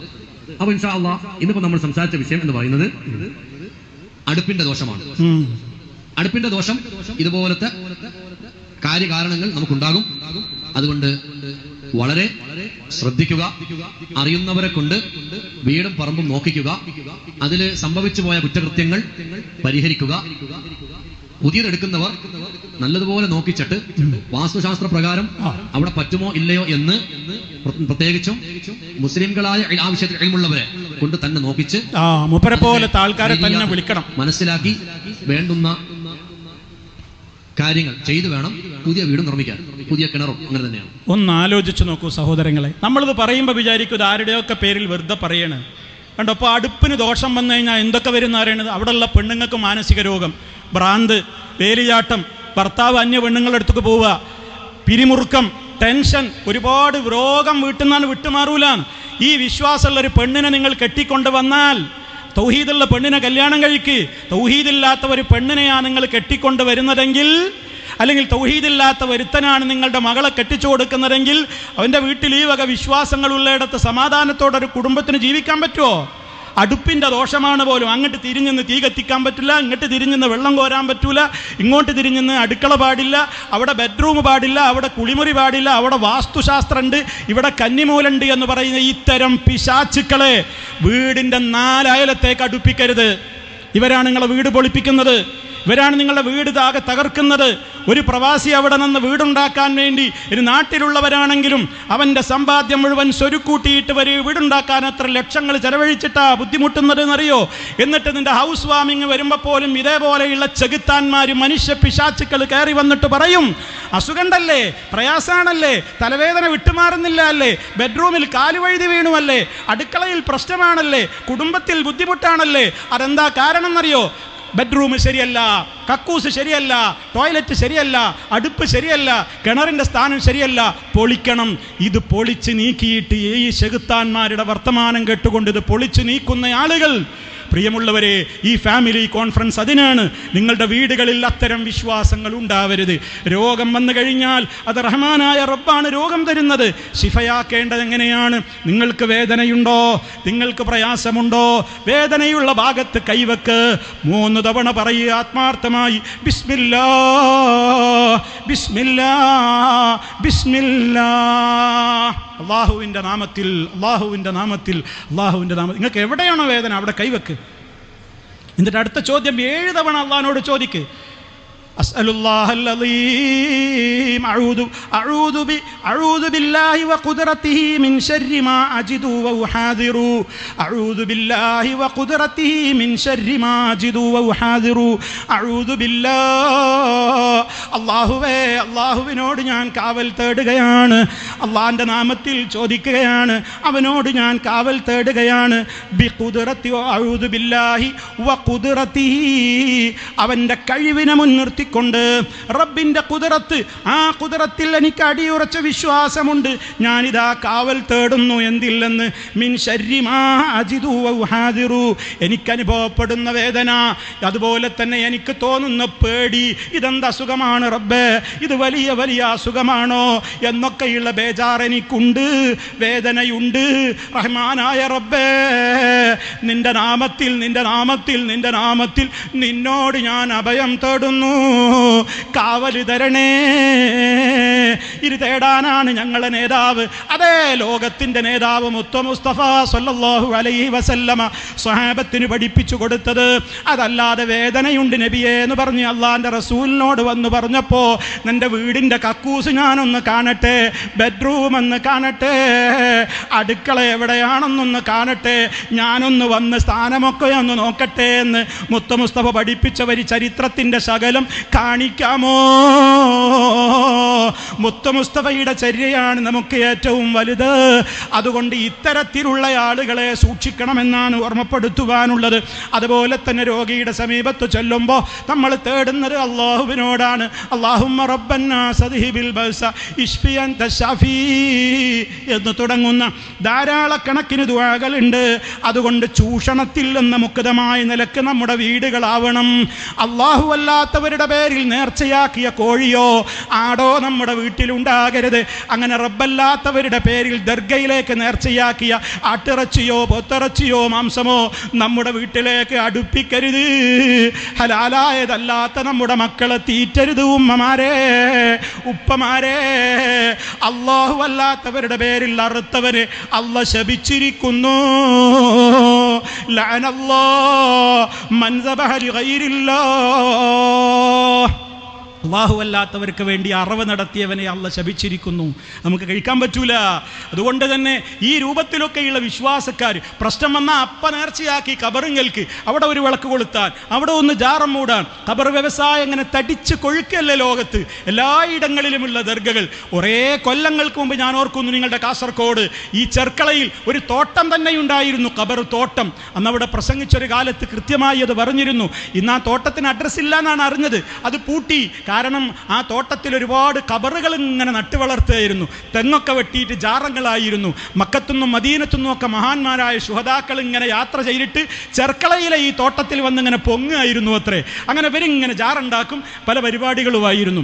എന്തൊക്കെയുണ്ട് ഇപ്പോഴും പലയിടത്തുമുണ്ട്. തിരുവനന്തപുരം കാസർഗോഡ് വരെയുള്ള ജാറങ്ങളെടുത്ത് പരിശോധിച്ച് നോക്ക്. ആരാ അതിൻ്റെ ഉള്ളിലുള്ളത് എന്ന് വരെ അറിയൂല. നായാണോ പട്ടിയാണോ പൂച്ചയാണോ പ്രാവാണോ തത്തയാണോ ആരെങ്കിലും ഉണ്ടോ, മുസ്ലിമാണോ ഗാഫറാണോ അല്ലേ എന്ന് പോലും അറിയൂല. ഇതൊന്നും എൻ്റെ പേരിൽ ആരും ആരോപണം പറയേണ്ട, നിങ്ങൾ എഴുതിവിട്ടതാണ്. എത്രയോ മൺകൂനകൾ നമ്മുടെ നാടുകളിലുണ്ട് ഖബർ എന്ന പേരിൽ. അതിൻ്റെ അകത്ത് കിടക്കുന്നത് മുസ്ലിമാണോ അല്ലേ എന്ന് പറയില്ല, മനുഷ്യരാണോ അല്ലേ എന്നതുപോലും അറിയൂല എന്ന് അറിയപ്പെടാത്ത മൺകൂനകൾ ഇവിടെ നമ്മുടെ നാട്ടിൽ ആളുകൾ സിയാറത്തിന് പോകുന്നുണ്ട് എന്ന് കാന്തപുരത്തിൻ്റെ ഈ ഭാഗത്തിൻ്റെ റിസാലയിലാണ് എഴുതിവിട്ടിട്ടുള്ളത് എന്ന് നിങ്ങൾ മനസ്സിലാക്കണം. അത്രത്തോളം അവർക്ക് പോലും ദഹിക്കുന്നില്ല. പക്ഷേ ആളുകൾ കൂട്ടം കൂട്ടമായി സിയാറത്തിന് പോയിക്കൊണ്ടിരിക്കുകയാണ്. അങ്ങനെയുള്ള സിയാറത്ത് ടൂറുകൾക്ക് നമ്മുടെ വീട്ടിൽ നിന്നൊരു മെമ്പറും ഇറങ്ങാൻ പാടില്ല. കാരണം അള്ളാഹുവിൻ്റെ റസൂൽ സിയാറത്ത് പഠിപ്പിച്ചത് അവർക്ക് വേണ്ടി പ്രാർത്ഥിക്കാനാണ്, അവരോട് പ്രാർത്ഥിക്കാനല്ല. ഖബറുകൾ പോകാം, മരണചിന്തയുണ്ടാകുവാൻ, പരലോകബോധമുണ്ടാകുവാൻ. പക്ഷേ അവിടെ ഖബർ കെട്ടിപ്പടുക്കാൻ പാടില്ല. ഒരു ചാണിലപ്പുറം ഒരു ഖബറും ഉയർത്താൻ പാടില്ല. അതിന്മേൽ കുമ്മായമോ പെയിൻറ്റോ ഇടാൻ പാടില്ല. മാർബിൾ പതിക്കരുത്. അതിന്മേൽ പട്ടുവസ്ത്രം മൂടരുത്. അവിടെ വിളക്ക് കൊളുത്തരുത്. ഖബറിനെ ചുംബിക്കരുത്. അതിൻ്റെ ചുറ്റും തവാഫ് ചെയ്യരുത്. അവിടെ കിടന്നുറങ്ങി അവരെ വിളിച്ചുകൊണ്ട് തേടാതെയും അല്ലാതെയും ഒക്കെയുള്ള പല പ്രവർത്തനങ്ങളും ഉറൂസുകളുമൊക്കെ നടത്തുന്നു. എല്ലാം അനിസ്ലാമികമാണ്, പൈശാചികമാണ് സഹോദരങ്ങളെ. അതുകൊണ്ട് ഈ ഫാമിലി കോൺഫറൻസിൽ പങ്കെടുത്ത എൻ്റെ മുഴുവൻ ആളുകളോടും ഈ ശബ്ദം ശ്രവിക്കുന്നവരോടും പറയാണ്, ഇസ്ലാമിലെ സിയാറത്ത് ടൂറുകാരി ജനങ്ങളെ കൊണ്ടുപോയി റബ്ബല്ലാത്തവരോട് ദുആ ചെയ്യിപ്പിക്കുന്ന സിയാറത്തും കടലും കടലാടിയും പോലെ, രാവും പകലും പോലെ അന്തരമുണ്ട്, വ്യത്യാസമുണ്ട് എന്ന് നിങ്ങൾ മനസ്സിലാക്കുക. അതുകൊണ്ട് തന്നെ റഹ്മാനായ റബ്ബ് പഠിപ്പിച്ചിട്ടുള്ള ചര്യകളെ നമ്മൾ ചെയ്യാവൂ. മരണ വീട്ടിൽ നടത്തുന്ന എന്തൊക്കെ ദുരാചാരങ്ങൾ ഇന്ന് സമൂഹം കണ്ടു കണ്ടുകൊണ്ടിരിക്കുകയാണ്. മുജാഹിദുകൾ മരിച്ചവർക്ക് വേണ്ടി ഒന്നും ചെയ്യാത്തവരാണെന്ന് ദുഷ്പ്രചരണം പറഞ്ഞ് കുടുംബങ്ങളെ പലരും പറ്റിക്കാറുണ്ട്. നിങ്ങൾ മനസ്സിലാക്കുക, മുജാഹിദുകൾ മരണപ്പെട്ടവർക്ക് വേണ്ടി അള്ളാഹുവിൻ്റെ റസൂല് പഠിപ്പിച്ച കാര്യങ്ങളൊക്കെ ചെയ്യുന്നുണ്ട്, തെളിവില്ലാത്തത് ചെയ്യുന്നില്ല. മരിച്ചയിടത്ത് ഖുർആൻ ഓരുന്നൊരു സമ്പ്രദായം നബിതങ്ങൾ പഠിപ്പിക്കാത്തത് കൊണ്ട് ചെയ്യുന്നില്ല. ജനാസ കൊണ്ടുപോകുമ്പോൾ ഉച്ചത്തിൽ ഇങ്ങനെ ലാ ഇലാഹ ഇല്ലല്ലാഹ് എന്നിങ്ങനെ ദിക്ർ പറയുന്നൊരു സമ്പ്രദായം മുത്തു മുസ്തഫ പഠിപ്പിച്ചിട്ടില്ലാത്തത് കൊണ്ട് ചെയ്യുന്നില്ല. അതല്ലാതെ ലാ ഇലാഹ ഇല്ലല്ലാഹയോട് വെറുപ്പുണ്ടായിട്ടല്ല. അതുപോലെ തന്നെ മയ്യത്ത് നമസ്കാരം നിർവഹിക്കുന്നു, അതാണും പെണ്ണുമൊക്കെ നിർവഹിക്കുന്നുണ്ട്. എന്നാൽ ഈ പറയുന്ന ആളുകൾ, നമ്മെ നന്മ മുടക്കികൾ എന്ന് പറയുന്ന ആളുകൾ, അവരതാ ഒരു സ്ത്രീയെ ജനാസ നിസ്കരിക്കാൻ സമ്മതിക്കൂല, ആണുങ്ങൾ നിസ്കരിച്ചോട്ടെ, പെണ്ണ് മയ്യത്ത് നിസ്കരിക്കാൻ പാടില്ല എന്ന് പറയുന്ന മുസ്ലിയാക്കന്മാരാണ്. പെണ്ണുങ്ങൾ മയ്യത്ത് നിസ്കരിക്കാൻ പാടില്ല, എന്ത് രൂപത്തിലുള്ള നിസ്കാരമാണ് അവർ നിസ്കരിക്കുക എന്നൊക്കെ പറഞ്ഞതിനെ കളിയാക്കുന്ന മുസ്ലിയാക്കന്മാരുണ്ട്. എത്രയോ ക്ലിപ്പുകൾ ആ വിഷയത്തിലൊക്കെ നിങ്ങൾ കേട്ടിട്ടുണ്ടാകും. അത് പറയുന്ന മുസ്ലിയാക്കന്മാർ വാസ്തവത്തിൽ ആയിഷ ബീവി റളിയല്ലാഹു തആല അൻഹ ജനാസ നിസ്കരിച്ചിട്ടില്ലേ? എത്രയോ ആളുകളുടെ അവരുടെ ചരിത്രങ്ങളിൽ നമുക്ക് കാണാൻ കഴിയില്ലേ? എന്നിട്ട് ആ നന്മ മുടക്കുന്ന ആളുകളാണ് നമ്മെ നോക്കിയിട്ട് നന്മ മുടക്കികൾ എന്ന് പറയുന്നത്. ഖബറിൽ മയ്യത്ത് വെച്ച് കഴിഞ്ഞാൽ ആ ഖബറിൻ്റെ സമീപത്ത് നിന്നുകൊണ്ട് ആ ഖബറിൽ കിടക്കുന്ന വ്യക്തിക്കിതാ, റബ്ബേ നിന്റെ മലക്കുകൾ ചോദ്യത്തിന് വരികയാണ്, നീ ആ മനുഷ്യൻ്റെ ഖബറിൽ അദ്ദേഹത്തിന് പ്രകാശം ചൊരിയണേ, ഇടുക്കങ്ങളിൽ നിന്ന് രക്ഷപ്പെടുത്തണേ, ഭയങ്ങളിൽ നിന്ന് മുക്തമാക്കണേ, അദ്ദേഹത്തിൻ്റെ ഖബർ സന്തോഷത്തിലാക്കണേ, പാപങ്ങൾ പുറത്തു കൊടുക്കണേ എന്ന് ആ ഖബറിൻ്റെ സമീപത്ത് നിന്നുകൊണ്ട് നമ്മൾ ദുആ ചെയ്യാറില്ലേ? മരണാനന്തരം നമ്മുടെ പ്രാർത്ഥനകളിൽ നമ്മൾ അവർക്ക് വേണ്ടി നമ്മൾ പ്രാർത്ഥിച്ചു കൊണ്ടിരിക്കാറില്ലേ? അവസരം കിട്ടുമ്പോൾ ആ ഖബറുകൾ പോയി സന്ദർശിച്ച് അവർക്ക് വേണ്ടി അള്ളാഹുവിനോട് പ്രാർത്ഥിക്കാറില്ലേ? ഇതൊക്കെയാണ് മുത്ത് മുസ്തഫ പഠിപ്പിച്ചത്. നമുക്ക് വേണ്ടി പ്രാർത്ഥിക്കുന്ന സാലിഹീങ്ങളായ മക്കളുണ്ടാകണം. ആ ഒരു മക്കൾ നമുക്ക് വേണ്ടി പ്രാർത്ഥിക്കുവാൻ ആ രൂപത്തിലുള്ള മക്കളായിരിക്കണം നമുക്ക് വളരേണ്ടത്. ഈ ഫാമിലി കോൺഫറൻസിൽ നിങ്ങൾ പഠിക്കണം, മനസ്സിലാക്കണം സഹോദരങ്ങളെ. നമ്മുടെ മക്കൾ നമ്മൾ മരിച്ചാലും നമ്മെ ഓർക്കണം, ജീവിതകാലത്തും നമുക്ക് വേണ്ടി പ്രാർത്ഥിക്കണം, മരിച്ചാലും നമുക്ക് വേണ്ടി അവർ പ്രാർത്ഥിക്കണം. ആ നിലക്കുള്ള ഒരവസ്ഥ നമ്മുടെ ജീവിതത്തിൽ ഉണ്ടാകുവാൻ നമ്മുടെ വളരെ ഗൗരവത്തോടുകൂടിയുള്ള ശ്രമങ്ങൾ നമ്മുടെ ഭാഗത്ത് നിന്നുണ്ടാകണം. അതേപോലെ തന്നെ സഹോദരങ്ങളെ, നമ്മുടെ വീടുകൾ അള്ളാഹുവിന് പൊരുത്തമില്ലാത്ത ഒരു കാര്യങ്ങളും ഉണ്ടാകരുത്. നമ്മുടെ വീട്ടിൽ അയൽവാസിക്ക് ഇഷ്ടമുണ്ടോ, നാട്ടുകാർക്ക് ഇഷ്ടപ്പെട്ടത്, കൂട്ടുകാർക്ക് ഇഷ്ടപ്പെട്ടത് അതല്ല നടക്കേണ്ടത്. ഏതൊരു കാര്യം നമ്മുടെ കുടുംബത്തിൽ നമ്മുടെ വീട്ടിൽ നടക്കുന്നുണ്ടോ, നടത്താൻ ഉദ്ദേശിക്കുന്നുണ്ടോ, അവിടെയൊക്കെ നമ്മൾ പരിശോധിക്കേണ്ടത്, ഞാൻ ഈ ചെയ്യുന്ന കാര്യം എൻ്റെ റബ്ബ് പൊരുത്തപ്പെടുമോ, എൻ്റെ റബ്ബിനത് ഇഷ്ടമാകുമോ?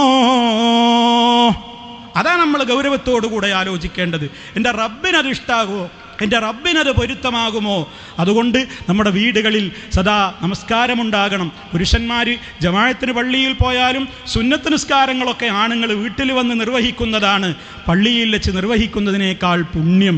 സുന്നത്തുകളൊക്കെ വീട്ടിൽ നിന്ന് നിസ്കരിക്കുക, ഖുർആൻ വീട്ടിൽ വെച്ച് ഓതിക്കൊണ്ടിരിക്കണം. നമ്മുടെ വീടുകളിൽ നിന്ന് ഖുർആൻ പാരായണം ഉണ്ടാകണം. ഉണരുന്നത് മുതൽ ഉറങ്ങും വരെ ചൊല്ലാനുള്ള ദിക്റുകൾ കുടുംബാംഗങ്ങളൊക്കെ ചൊല്ലി എന്ന് ഉറപ്പുവരുത്തണം. അതിനുള്ള ശ്രദ്ധ നമ്മുടെ വീടുകളിൽ ഉണ്ടാകണം. നമ്മുടെ വീടുകളിൽ ചെകുത്താനെ സന്തോഷിപ്പിക്കുന്ന ഒന്നും ഉണ്ടായിക്കൂടാ. വിവാഹത്തിൻ്റെ അവസരങ്ങൾ വരുമ്പോൾ പലരും അതൊക്കെ മറക്കുകയാണ്. എല്ലാം ശരിയാണ്, പക്ഷേ കല്യാണത്തിൻ്റെ ദിവസം ഈ കാസർഗോഡ് ജില്ലയെപ്പറ്റി പലപ്പോഴും ആളുകൾ പറയുന്ന ഒരു പരാതിയുണ്ട്. സർവ്വ തോന്നിവാസങ്ങളും കല്യാണങ്ങളിൽ നടമാടുന്നതിൻ്റെ ഉദ്ഘാടനം ഇവിടുന്നാണ് നിർവഹിക്കാറുള്ളത്. എനിക്കറിഞ്ഞൂടാ അത് ശരിയാണോ തെറ്റാണോ എന്ന്, നിങ്ങളാണ് പറയേണ്ടത്. സഹോദരങ്ങളെ, വിവാഹം എന്ന് പറയുന്നത് ഏറ്റവും വലിയ റബ്ബ് നമുക്ക് ചെയ്തു തരുന്നൊരു വലിയ അനുഗ്രഹമാണ്. ആ വിവാഹത്തിൻ്റെ ഘട്ടത്തിൽ വിവാഹത്തിന് ഒരുങ്ങുമ്പോൾ വരെ പെണ്ണ് കാണാൻ പോകുന്നത് ഒരു ലോഡ് മിഠായി കൊണ്ടാണ്. വലിയ മിഠായി കൊണ്ട് പെണ്ണിനെ കാണാൻ വേണ്ടി പോകുക. പെണ്ണ് കാണാൻ വേണ്ടി വിവാഹം കഴിക്കാൻ ഉദ്ദേശിക്കുന്ന ചെറുക്കൻ മാത്രമല്ല പോവുക, അവനും അവൻ്റെ കൂട്ടുകാരും കൂടെ ഒന്നിച്ചു പോയിട്ടാണ് ഈ പെണ്ണിനെ അവൻ്റെ മുമ്പിലേക്ക് ഇറക്കി വിടുന്നത്. ഒരൊറ്റ രക്ഷിതാക്കളും അതിന് സമ്മതിക്കരുത്. ആരാണോ വിവാഹം ആലോചിക്കുന്നത് ആ പയ്യന് കാണിച്ചു കൊടുക്കുക, ആ വ്യക്തിക്ക് മാത്രം നിങ്ങളുടെ മകളെ കാണിച്ചു കൊടുക്കുക. അല്ലാത്തവർ പുറത്തിരിക്കട്ടെ. അതാണ് മുത്തു മുസ്തഫാക്കിഷ്ടം. അതാണ് അള്ളാഹു നമുക്ക് പഠിപ്പിച്ചു തന്നിട്ടുള്ള ദീനതാണ്. അവിടെ നിർത്തണം. അല്ലാത്ത എല്ലാവരുടെയും മുമ്പിലേക്ക് പെണ്ണിനെ ഇറക്കി കൊടുക്കരുത്. ഗൗരവമാണ്. അതേപോലെ തന്നെ വിവാഹത്തിൻ്റെ ഒക്കെ കണ്ടൊക്കെ പെണ്ണൊക്കെ ഇഷ്ടമായി കഴിഞ്ഞു എന്ന് കണ്ടാൽ പിന്നെ ഒരു ഉറപ്പിക്കാൻ പോകലുണ്ട്. അവിടെയാണ് ഈ ഒരുപാട് ലോഡ് മിഠായി, എല്ലാ താത്തമാരുടെ കൈകളിലും മിഠായിയുടെ ബാഗ്, മിഠായി കൊട്ടകൾ, ഒരു ലോഡ് ഒരു വാഹനത്തിൽ നിറയെ മിഠായികൾ, പെണ്ണും ആണും കുട്ടികളും ഒക്കെ താങ്ങി പിടിച്ചിട്ട് ആ വീടിൻ്റെ ഒരു റൂം നിറക്കാൻ മാത്രം മിഠായിയുമായിട്ട് പോവുകയാണ്. എന്തിനാണ് സഹോദര സഹോദരി ഈ ആർഭാടം? എന്തിനാണ് ഈ അധിക ചെലവ്? എന്നിട്ടോ അതിൻ്റെ കൂട്ടത്തിൽ ഒരു സിമ്മ് കൊടുക്കും, കാണാതെ കണ്ടിട്ടും കൊടുക്കും, മൊബൈലും കൊടുത്തു, സിമ്മും കൊടുത്തു. പെണ്ണ് ഇവൻ്റേതായി എന്നാ ധാരണ. നിക്കാഹ് കഴിയാതെ എടോ നിന്റെ പെണ്ണല്ലാതെ അവൾ അന്യ പെണ്ണാണ്. പിന്നെ അത് മുതൽക്ക് അവളോട് ചാറ്റിങ്ങായി, അവളോട് സംസാരങ്ങളായി. പലപ്പോഴും ഇവൻ്റെ ശരിയായ സ്വഭാവം ഇവൻ്റെ ചാറ്റിങ്ങിലൂടെ മനസ്സിലായപ്പോൾ ചില പെൺകുട്ടികളൊക്കെ ആ വിവാഹം വേണ്ടാന്ന് വെച്ചിട്ടുണ്ട്. ഈ വിധത്തിലൊക്കെയുള്ള കാര്യങ്ങൾ ഈ സമൂഹത്തിൽ നടക്കുന്നുണ്ട്. രക്ഷിതാക്കളെ വളരെ ജാഗ്രത കാണിക്കണം. അവിടെയൊന്നും നിങ്ങൾ പറഞ്ഞു മാറി നിൽക്കരുത്. നിങ്ങൾ പറയാണ് ന്യൂ ജനറേഷൻ അല്ലേ, ഫ്രീക്കന്മാരുടെ കാലമല്ലേ, അത് പറഞ്ഞു മാറി നിൽക്കേണ്ടവരാണോ ഉമ്മ ഉപ്പ? നിങ്ങളല്ലേ ചെലവിന് കൊടുക്കുന്നത്, നിങ്ങളല്ലേ അവിടെ ആ കല്യാണം നടത്തുന്നത്. അത് മറ്റുള്ളവർക്ക് വിട്ടുകൊടുക്കുവാനുള്ള വേദികളല്ല. കല്യാണത്തിൻ്റെ തലേന്നും അതിൻ്റെ തലേന്നുമൊക്കെ ഹെൽദി എന്ന പേരിലും അതുപോലെ തന്നെ മെഹന്തി എന്ന പേരിൽ മൈലാഞ്ചി കല്യാണവും ഹെൽദി എന്ന പേരിൽ മഞ്ഞക്കല്യാണവും പിന്നീട് അങ്ങോട്ട് ചെറുക്കം വരുമ്പോൾ പടക്കം പൊട്ടിക്കലും JCBയിൽ ചെക്കനെ കൊണ്ടുവരലും കുതിരപ്പുറത്ത് കൊണ്ടുവരലും അതുപോലെ തന്നെ കേക്ക് കക്കൂസിൻ്റെ മോഡൽ കേക്ക് ഉണ്ടാക്കി തീറ്റിക്കലും അതുപോലെ തന്നെ ഏതെല്ലാം മോശപ്പെട്ട വിധത്തിൽ ശവപ്പെട്ടിയിൽ വരെ പുതുമളവാളം പെണ്ണിൻ്റെ വീട്ടിലേക്ക് യാത്ര പോയ നാടാണ് കേരളം എന്ന് നിങ്ങൾ മനസ്സിലാക്കണം. ഇത്ര വൃത്തികെട്ട സംസ്കാരം ഈ സമൂഹത്തിൽ നടക്കുമ്പോൾ മുസ്ലിയാക്കന്മാർ അവിടെ പോയിട്ട് നിക്കാഹ് ചെയ്ത് കൊടുക്കാൻ പോകുകയാണ്. മഹല്ല് കമ്മിറ്റികളെ നിങ്ങൾ ജാഗ്രത പാലിക്കണം. അത്തരം തോന്നിവാസങ്ങൾ ഉണ്ടെങ്കിൽ അവിടേക്ക് നിക്കാഹിന് ഞങ്ങൾ വരില്ലെന്ന് പറയാനുള്ള ആർജവം കാണിക്കണം. നിങ്ങൾ അള്ളാഹു അല്ലാത്തവരെ വിളിച്ചു പ്രാർത്ഥിക്കാൻ പാടില്ല എന്ന് പറഞ്ഞതിൻ്റെ പേരിൽ മക്ബറ വിലങ്ങുന്ന നിങ്ങൾ, വീടുകൾ വിലങ്ങുന്ന നിങ്ങൾ, ഇത്തരം ജാഗ്രതയുള്ള ഇത്തരം മോശപ്പെട്ട കാര്യങ്ങൾ ചെയ്യുന്ന ആളുകൾക്കെതിരെയാണ് നിങ്ങളുടെ ഊറ്റം കാണിക്കേണ്ടത്. റബ്ബിനിഷ്ടമില്ലാത്ത അള്ളാഹുവിൻ്റെ റസൂല് കഠിനമായി വെറുത്തിട്ടുള്ള കാര്യങ്ങളാണ് ഈ വിവാഹത്തിൻ്റെ ദിവസം നടക്കുന്നത് മുഴുവനും. തോന്നിവാസങ്ങൾ, മദ്യക്കുപ്പികൾ പൊട്ടിക്കലുകൾ, വെടിപൊട്ടിക്കലുകൾ, അതേപോലെയുള്ള മണിയറകളിൽ കയറിയിട്ടത് വൃത്തികേടാക്കൽ, അവിടെ കേടുപാടുകൾ വരുത്തൽ, എന്തെന്ത് രൂപത്തിലുള്ള കാര്യങ്ങളാണ്. സ്റ്റേജ് ഷോകൾ, പെണ്ണിനെ അണിയിച്ചൊരുക്കി പല്ലക്കിൽ അണിയിച്ചൊരുക്കി കൊണ്ടുവരൽ, ഇപ്പോൾ വലിയ രഥത്തിലേറ്റി കൊണ്ടുവരലും തുടങ്ങിയിട്ടുണ്ടെന്ന് കേൾക്കുന്നു. അള്ളാഹു കാക്കട്ടെ. നിങ്ങൾ എന്ത് പറഞ്ഞാലും ഞങ്ങൾ അതിൻ്റെ അത്തരട്ടി ചെയ്യുമെന്നാണ് പറയുന്നത്. കുഴപ്പമൊന്നുമില്ല, പരലോകത്ത് വെച്ച് കാണാമെന്നേ പറയാനുള്ളൂ. ഞങ്ങൾക്കൊരു നിവൃത്തിയില്ല. ഇവിടെ പട്ടാളവും പോലീസും ഒന്നുമില്ല. ആർക്കും എന്തു ചെയ്യാൻ സ്വാതന്ത്ര്യമുണ്ട്. പക്ഷേ വദക്കിർ, ഉത്ബോധനം നടത്തൂ നബിയെ. ഫഇന്ന ദിക്റ, തീർച്ചയായും ഉത്ബോധനങ്ങളൊക്കെ തൻഫഉൽ മുഅ്മിനീൻ, ഈമാനുള്ളവർക്ക് പ്രയോജനം ചെയ്യും. ഖബറിലാണ് കിടക്കുമ്പോൾ 3 കഷ്ണം തുണിയിൽ അങ്ങ് മുഴുവൻ പുതപ്പിച്ച് ഖബറിലേക്ക് അങ്ങ് കൊണ്ടുപോയി വെച്ചാൽ ഈ പാർട്ടിക്കാരും ഗ്രൂപ്പുകാരും ആവേശത്തുള്ളിക്കാൻ വേണ്ടി ആവേശത്തോടെ കൂടിയ ചെറുപ്പക്കാരികളൊന്നും അവിടെ കാണൂല. ഒറ്റക്കേ ഖബറിലുണ്ടാവുകയുള്ളൂ. ആ ബോധമുള്ളവരോടാണ് ഈ പറയുന്നത്. തോന്നിവാസങ്ങൾ ചെയ്യരുത്. അവിടെ ഫോട്ടോഷൂട്ടുകൾ നടക്കുകയാണ്. സ്റ്റേജിൽ നിന്റെ മോളെ പ്രദർശിപ്പിക്കുന്ന ഉപ്പ, സ്റ്റേജിലേക്ക് എന്തിനാണ് നിങ്ങൾ പെൺകുട്ടിയെ കയറ്റി അവിടെ പ്രദർശിപ്പിക്കുന്നത്?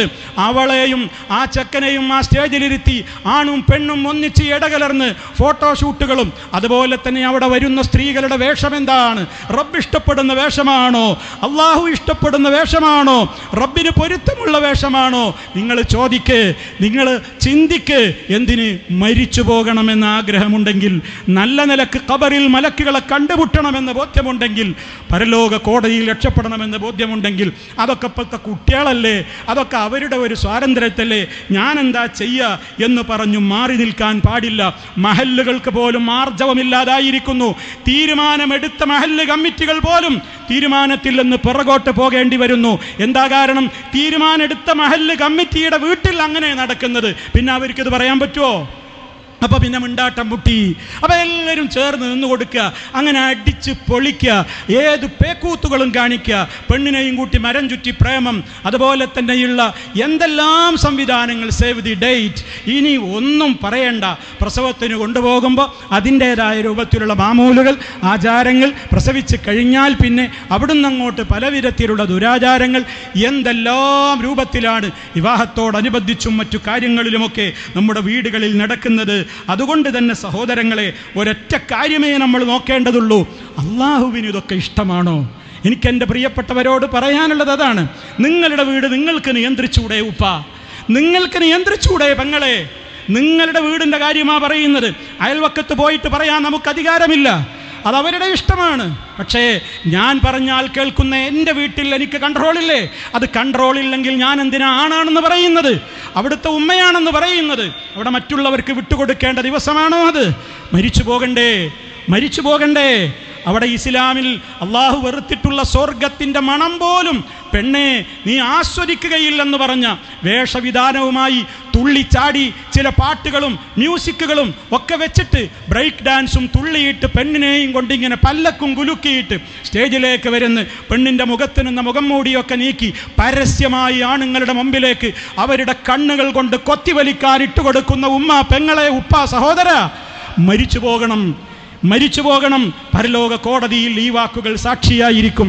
നിങ്ങൾ എന്ത് വിചാരിച്ചിട്ടും പ്രയോജനമില്ല, ഞാൻ എന്ത് വിചാരിച്ചിട്ടും കാര്യമില്ല.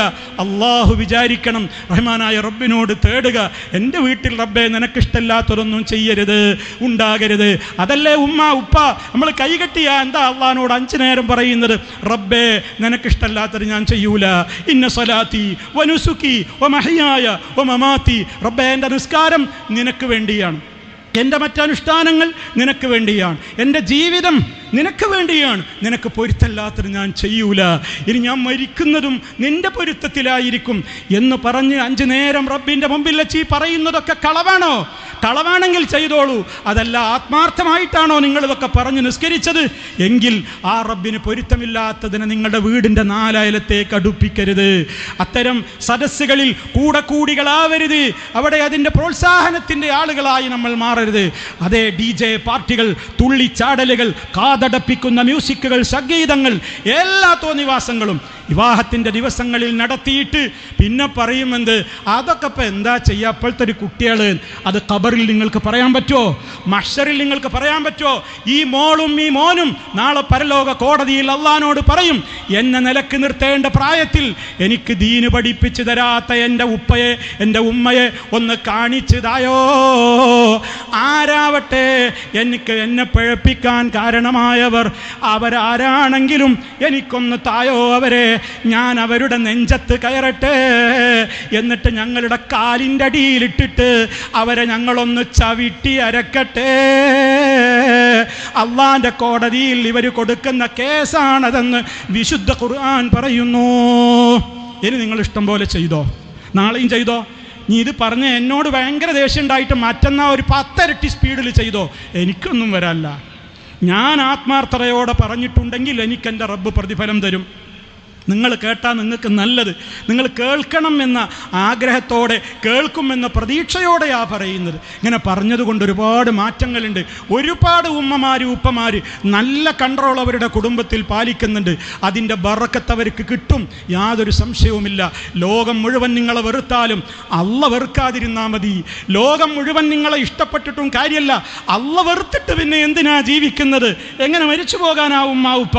അതുകൊണ്ട് ഗൗരവത്തോടെ മുസ്തഫ പഠിപ്പിച്ച ദീനിൻ്റെ ആചാരത്തിലായിക്കൊണ്ട് നമ്മുടെ വീടുകൾ മുന്നോട്ട് പോകണം. ഇതാണ് എനിക്ക് എൻ്റെ പ്രിയപ്പെട്ടവരോട് പറയാനുള്ളത്. അതല്ലാതെ ന്യൂ ജനറേഷനാണ്, ഇപ്പോഴത്തെ ആൾക്കാരാണ് എന്നൊന്നും കുറ്റം പറഞ്ഞിട്ട് പരലോകത്ത് രക്ഷപ്പെടാമെന്ന് ഒരു രക്ഷിതാക്കളും വിചാരിക്കേണ്ടതില്ല. വലിയ നേതാക്കന്മാർ, വലിയ തങ്ങന്മാർ ഇതൊക്കെ എതിരാണ് എന്ന് പറയുന്നവരുടെ മക്കളുടെ കല്യാണം വരുമ്പോൾ, അവരുടെ വീട്ടിൽ ഇതിൻ്റെ 10 ഇരട്ടി നടക്കുമ്പോൾ സാധാരണക്കാരൻ പിന്നെ എന്താ ചെയ്യേണ്ടത്? എന്താണ് ചെയ്യേണ്ടത്? സമുദായ നേതാക്കളെന്ന് പറയുന്നവർ, മാതൃക കാണിച്ചു കൊടുക്കേണ്ടുന്നവർ, സകല വേക്കൂത്തുകളും അവരുടെയും വിവാഹവേദികളിൽ നടക്കുമ്പോൾ സമൂഹം എന്താണ് പിന്നെ മനസ്സിലാക്കേണ്ടത്? എല്ലാവരും ചിന്തിക്കുക. ആരെയും കുറ്റപ്പെടുത്താനല്ല, ഞാൻ നന്നാവാൻ, എൻ്റെ പ്രിയപ്പെട്ടവർ നന്നാവാൻ, നമുക്ക് പരലോകത്ത് കുടുംബസമേതം സ്വർഗത്തിലെത്താൻ വേണ്ടിയുള്ള ആഗ്രഹത്തോടെയാണ് ഈ പറയുന്നത് എന്ന് നമ്മൾ മനസ്സിലാക്കുക. കാരണം നമ്മോടൊപ്പം നമ്മുടെ മക്കളും കുടുംബങ്ങളും ഉണ്ടാകണമെങ്കിൽ നമ്മുടെ വിശ്വാസത്തിൽ, നമ്മുടെ സൽക്കർമ്മങ്ങളിൽ നമ്മുടെ ഫോളോ ചെയ്ത മക്കളായിരിക്കണം. അതാണ് അല്ലാഹു പറഞ്ഞിട്ടുള്ളത്.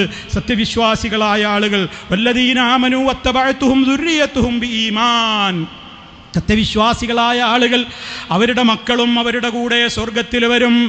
കാരണം അവർ ആ പിതാവിൻ്റെ കൂടെ, ആ രക്ഷിതാക്കളുടെ ഈമാനികമായ വിശ്വാസത്തോട് പിന്തുടർന്നിട്ടുള്ള മക്കളാണെങ്കിൽ അവർ സ്വർഗത്തിലും നമ്മുടെ കൂടെയുണ്ടാകും. അങ്ങനെയുള്ള സ്വർഗത്തിലെത്തുമ്പോഴതാ ജന്നാത്തു അതിനൊരു സ്ഥിരവാസത്തിൻ്റെ സ്വർഗമാണ്. യദ്ഖുലൂനഹാ, ആ സ്വർഗത്തിൽ പ്രവേശിക്കും ആരൊക്കെ? അവർ മാത്രമല്ല, വമൻ സലഹ മിൻ ആബായിഹിം, അവരുടെ കുടുംബത്തിലെ അവരുടെ ഉപ്പമാര് ഉപ്പാപ്പമാര് എല്ലാവരും കൂടെയുണ്ട്. അവരൊക്കെ നല്ലവരായി ജീവിച്ച ഉപ്പമാരും ഉപ്പൂപ്പമാരുമാണ്. അവരും ഇവരുടെ കൂടെയുണ്ട്. വാസ്വാജിഹിം, അവരുടെ ഭാര്യമാരുണ്ട്, ഭർത്താക്കളുണ്ട്, ഇണകളുണ്ട്. വദുർരിയാതിഹിം, അവരുടെ മക്കളുണ്ട്, അവരുടെ പേരക്കുട്ടികളുണ്ട്, പേരമക്കളുടെ പേരമക്കളുകളുണ്ട്. അതേ വരുന്ന തലമുറയൊക്കെ സ്വർഗത്തിലുണ്ട്. ആ സ്വർഗത്തിൽ അങ്ങ് കയറിയപ്പോ, കുടുംബസമേതമെത്തിയപ്പോ, വൽ മലായികത്തു, മലക്കുകളതാ യദ്ഖുലൂന അലൈഹിം മിൻ കുല്ലി ബാബ്. സൂറത്തുർ റഅദിൽ 23-24 ആയത്തുകളിൽ അല്ലാഹു പഠിപ്പിക്കുകയാണ്. മലക്കുകളതാ സ്വർഗ കവാടത്തിൻ്റെ അതിൻ്റെ അടുത്തിങ്ങനെ അതിലേക്ക് കയറി വരുന്നവരോട് ആശീർവാദങ്ങൾ പറയുന്നു. സലാമുൻ അലൈക്കും, നിങ്ങൾക്ക് ശാന്തിയുണ്ട് ഉമ്മ, ശാന്തിയുണ്ട് ഉപ്പാ, ജനങ്ങളെ കയറിക്കോ, കുടുംബസമേതം സ്വർഗത്തിലേക്ക് കയറിക്കോ. ഇതൊക്കെ നിങ്ങൾക്ക് ഇവിടെ കിട്ടാൻ എന്താ കാരണം? നിങ്ങൾ ദുന്യാവിലെ വീട്ടിൽ കുറെ അനുഭവിച്ചവരാണ്, നാട്ടുകാർക്കിടയിൽ ചീത്തപ്പേര് കേൾക്കേണ്ടി വന്നവരാണ്, ജനങ്ങൾക്കിടയിൽ ഒറ്റപ്പെടുത്തപ്പെട്ടവരാണ്. നിങ്ങൾ എൻ്റെ ദീനനുസരിച്ച് ജീവിച്ചതുകൊണ്ട്, റഹ്മാനായ റബ്ബിൻ്റെ ദീനനുസരിച്ച് ജീവിച്ചതുകൊണ്ട് പരിഹാസം കേൾക്കേണ്ടി വന്നവരാണ്. അപ്പോഴൊക്കെ നിങ്ങൾ ഏറെ സഹിച്ചില്ലേ? എനിക്ക് വേണ്ടി സഹിച്ചില്ലേ? റബ്ബിന് വേണ്ടി അതൊക്കെ സഹിച്ചില്ലേ? അങ്ങനെ നിങ്ങൾ ക്ഷമിച്ചതുകൊണ്ട് സലാമുൻ അലൈക്കും ബിമാ സബർത്തും, നിങ്ങൾ സഹിച്ചവരാണ്, സഹിച്ചവരാണ് നിങ്ങൾ. അതുകൊണ്ട് സഹിച്ചവർക്കുള്ളതാണ് സ്വർഗം. കയറിക്കോ. ഫനിഅമ ഉഖ്ബദ്ദാർ, എത്ര നല്ല പര്യവസാനത്തിൻ്റെ വീടാണ് സ്വർഗം. പ്രിയപ്പെട്ട ഉപ്പമാരെ, ഉമ്മമാരെ, എൻ്റെ ശബ്ദം ശ്രവിക്കുന്നവരെ, എത്രയെത്ര മരണങ്ങളിലൂടെയാ കടന്നു പോകുന്നത്, എത്രയെത്ര പെട്ടെന്നാണ്. അതിന് പ്രായമുണ്ടോ? രോഗിയായി കിടക്കണമെന്നുണ്ടോ? ഏത് വിധത്തിലാ മരണം വരാത്തത്? പുതുമണവാട്ടിയായിട്ട് പന്തലിലേക്ക് ആനയിച്ചു ഒരുക്കി ആടയാഭരണങ്ങൾ കൊണ്ട്, അതേ ക്യാമറകൾക്ക് മുമ്പിൽ ഫ്ലാഷ് ലൈറ്റിങ്ങിന് വേണ്ടി നിന്നുകൊടുക്കുമ്പോൾ കുഴഞ്ഞു വീണ പുതുനാരികളില്ലേ, മണവാട്ടികളില്ലേ, മണിയറയിൽ എത്തും മുമ്പ് ഖബറിലേക്ക് പോയ ഭർത്താക്കളില്ലേ, എത്രയെത്ര ചെറുപ്പക്കാരാണ്, കുഞ്ഞുകുട്ടികളാണ്, വയോവൃദ്ധരാതി ഇപ്പോഴും ജീവിച്ചിരിക്കുന്നവരുമുണ്ട്. നല്ല നല്ല ചെറുപ്പക്കാർ, ആരോഗ്യത്തിനൊരു കുഴപ്പവുമില്ല, പെട്ടെന്നൊരു കുഴഞ്ഞു വീഴ്ച, പെട്ടെന്നൊരു നെഞ്ചുവേദന, എവിടെയോ വെച്ചൊരു ആക്സിഡന്റ്, ഏതോ ഒരു ടെസ്റ്റ് നടത്തിയപ്പോൾ ഒരു രോഗിയായെന്ന വിവരം. ഓ, എത്രയെത്ര മരണങ്ങളാ നമ്മൾ കേൾക്കുന്നത്. ഓരോ മരണവാർത്തകളും കേൾക്കുമ്പോൾ അതിലൊക്കെ നമുക്ക് പാഠമില്ലേ? നീ കാണുന്നില്ലേ? നമുക്ക് ചുറ്റുഭാഗത്തേക്കും നോക്കുമ്പോൾ ആംബുലൻസുകൾ മയ്യത്തുകളുമായി ചീറിപ്പായുന്നു, മയ്യത്ത് കട്ടിലേറിയിട്ട് ഖബറിലേക്ക് പോകുന്നു. എന്തേ അവർ കൊണ്ടുപോയത്? എന്താ അവരുടെ കൈകളിലുള്ളത്? വലം യഖ്റുജു ഇല്ലാ ബിഖുത്നിൻ വഖിർഖത്തിൻ വമാ അമറു മിൻ മൻസിലിൻ ളല്ല ഖാലിയാ. ഓരോ മയ്യത്തും പോകുമ്പോൾ നിങ്ങളൊന്ന് മയ്യത്ത് കട്ടിലിലേക്ക് നോക്ക്. ആ കഫൻ പടവയിൽ പിടിയപ്പെട്ട ആണാവട്ടെ പെണ്ണാവട്ടെ എന്തും കൊണ്ടാ പോയത്? നൂറുകണക്കിന് പവൻ കിട്ടിയ പെണ്ണിൻ്റെ കയ്യിൽ ചെറുവിരലിൽ പോലും ഒരു കൊച്ചുമോതിരമെങ്കിലും ഉണ്ടോ? എല്ലാം അഴിച്ചു വെച്ചിട്ടല്ലേ മയ്യത്ത് കുളിപ്പിച്ചത്, എന്നിട്ടല്ലേ കഫം ചെയ്തത്.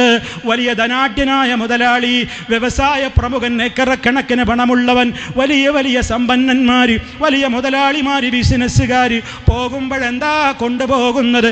അല്പം കഫൻ തുടവയും പഞ്ഞിയുമല്ലാതെ എന്തുമായിട്ടാണ് അവർ ഖബറിലേക്ക് പോയത്? അവരെന്നിട്ട് അവരുണ്ടാക്കിയ വീട് അവിടെ ബാക്കിയല്ലേ? ആ വീട്ടിൽ കയറി ഒന്ന് താമസിക്കാൻ പോലും അവസരം കിട്ടാതെ മരിച്ചു പോയവരില്ലേ? കാണുന്നില്ലേ? പ്രവാസലോകത്തെ ചോര നീരാക്കിയെടുത്ത വീട്ടിലേക്ക് വർഷങ്ങൾ കഴിഞ്ഞൊന്ന് തിരിച്ചെത്തിയിട്ട് ഹൗസ് വാമിങ് നടക്കുന്നതിൻ്റെ മുമ്പേ മയ്യത്ത് വീട്ടിലേക്ക് പോലും കയറ്റണ്ടാന്ന് ബന്ധുക്കൾക്ക് അഭിപ്രായം.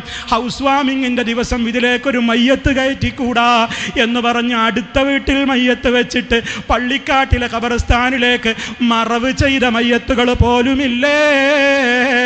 സ്വന്തം അധ്വാനം കൊണ്ടുണ്ടായ വീട്ടിൽ തൻ്റെ ഒരു മയ്യത്ത് പോലും കിടക്കാൻ അവസരം കിട്ടാതെ മരിച്ചു പോകുന്ന ദുന്യാവാണതെന്നോർക്കണം. എവിടെ പോയി ഈ പണക്കൊഴുപ്പ്? എവിടെ പോയി തെമ്മാടിത്തങ്ങൾ? എവിടെ പോയടോ നിന്റെ ആർഭാടങ്ങൾ?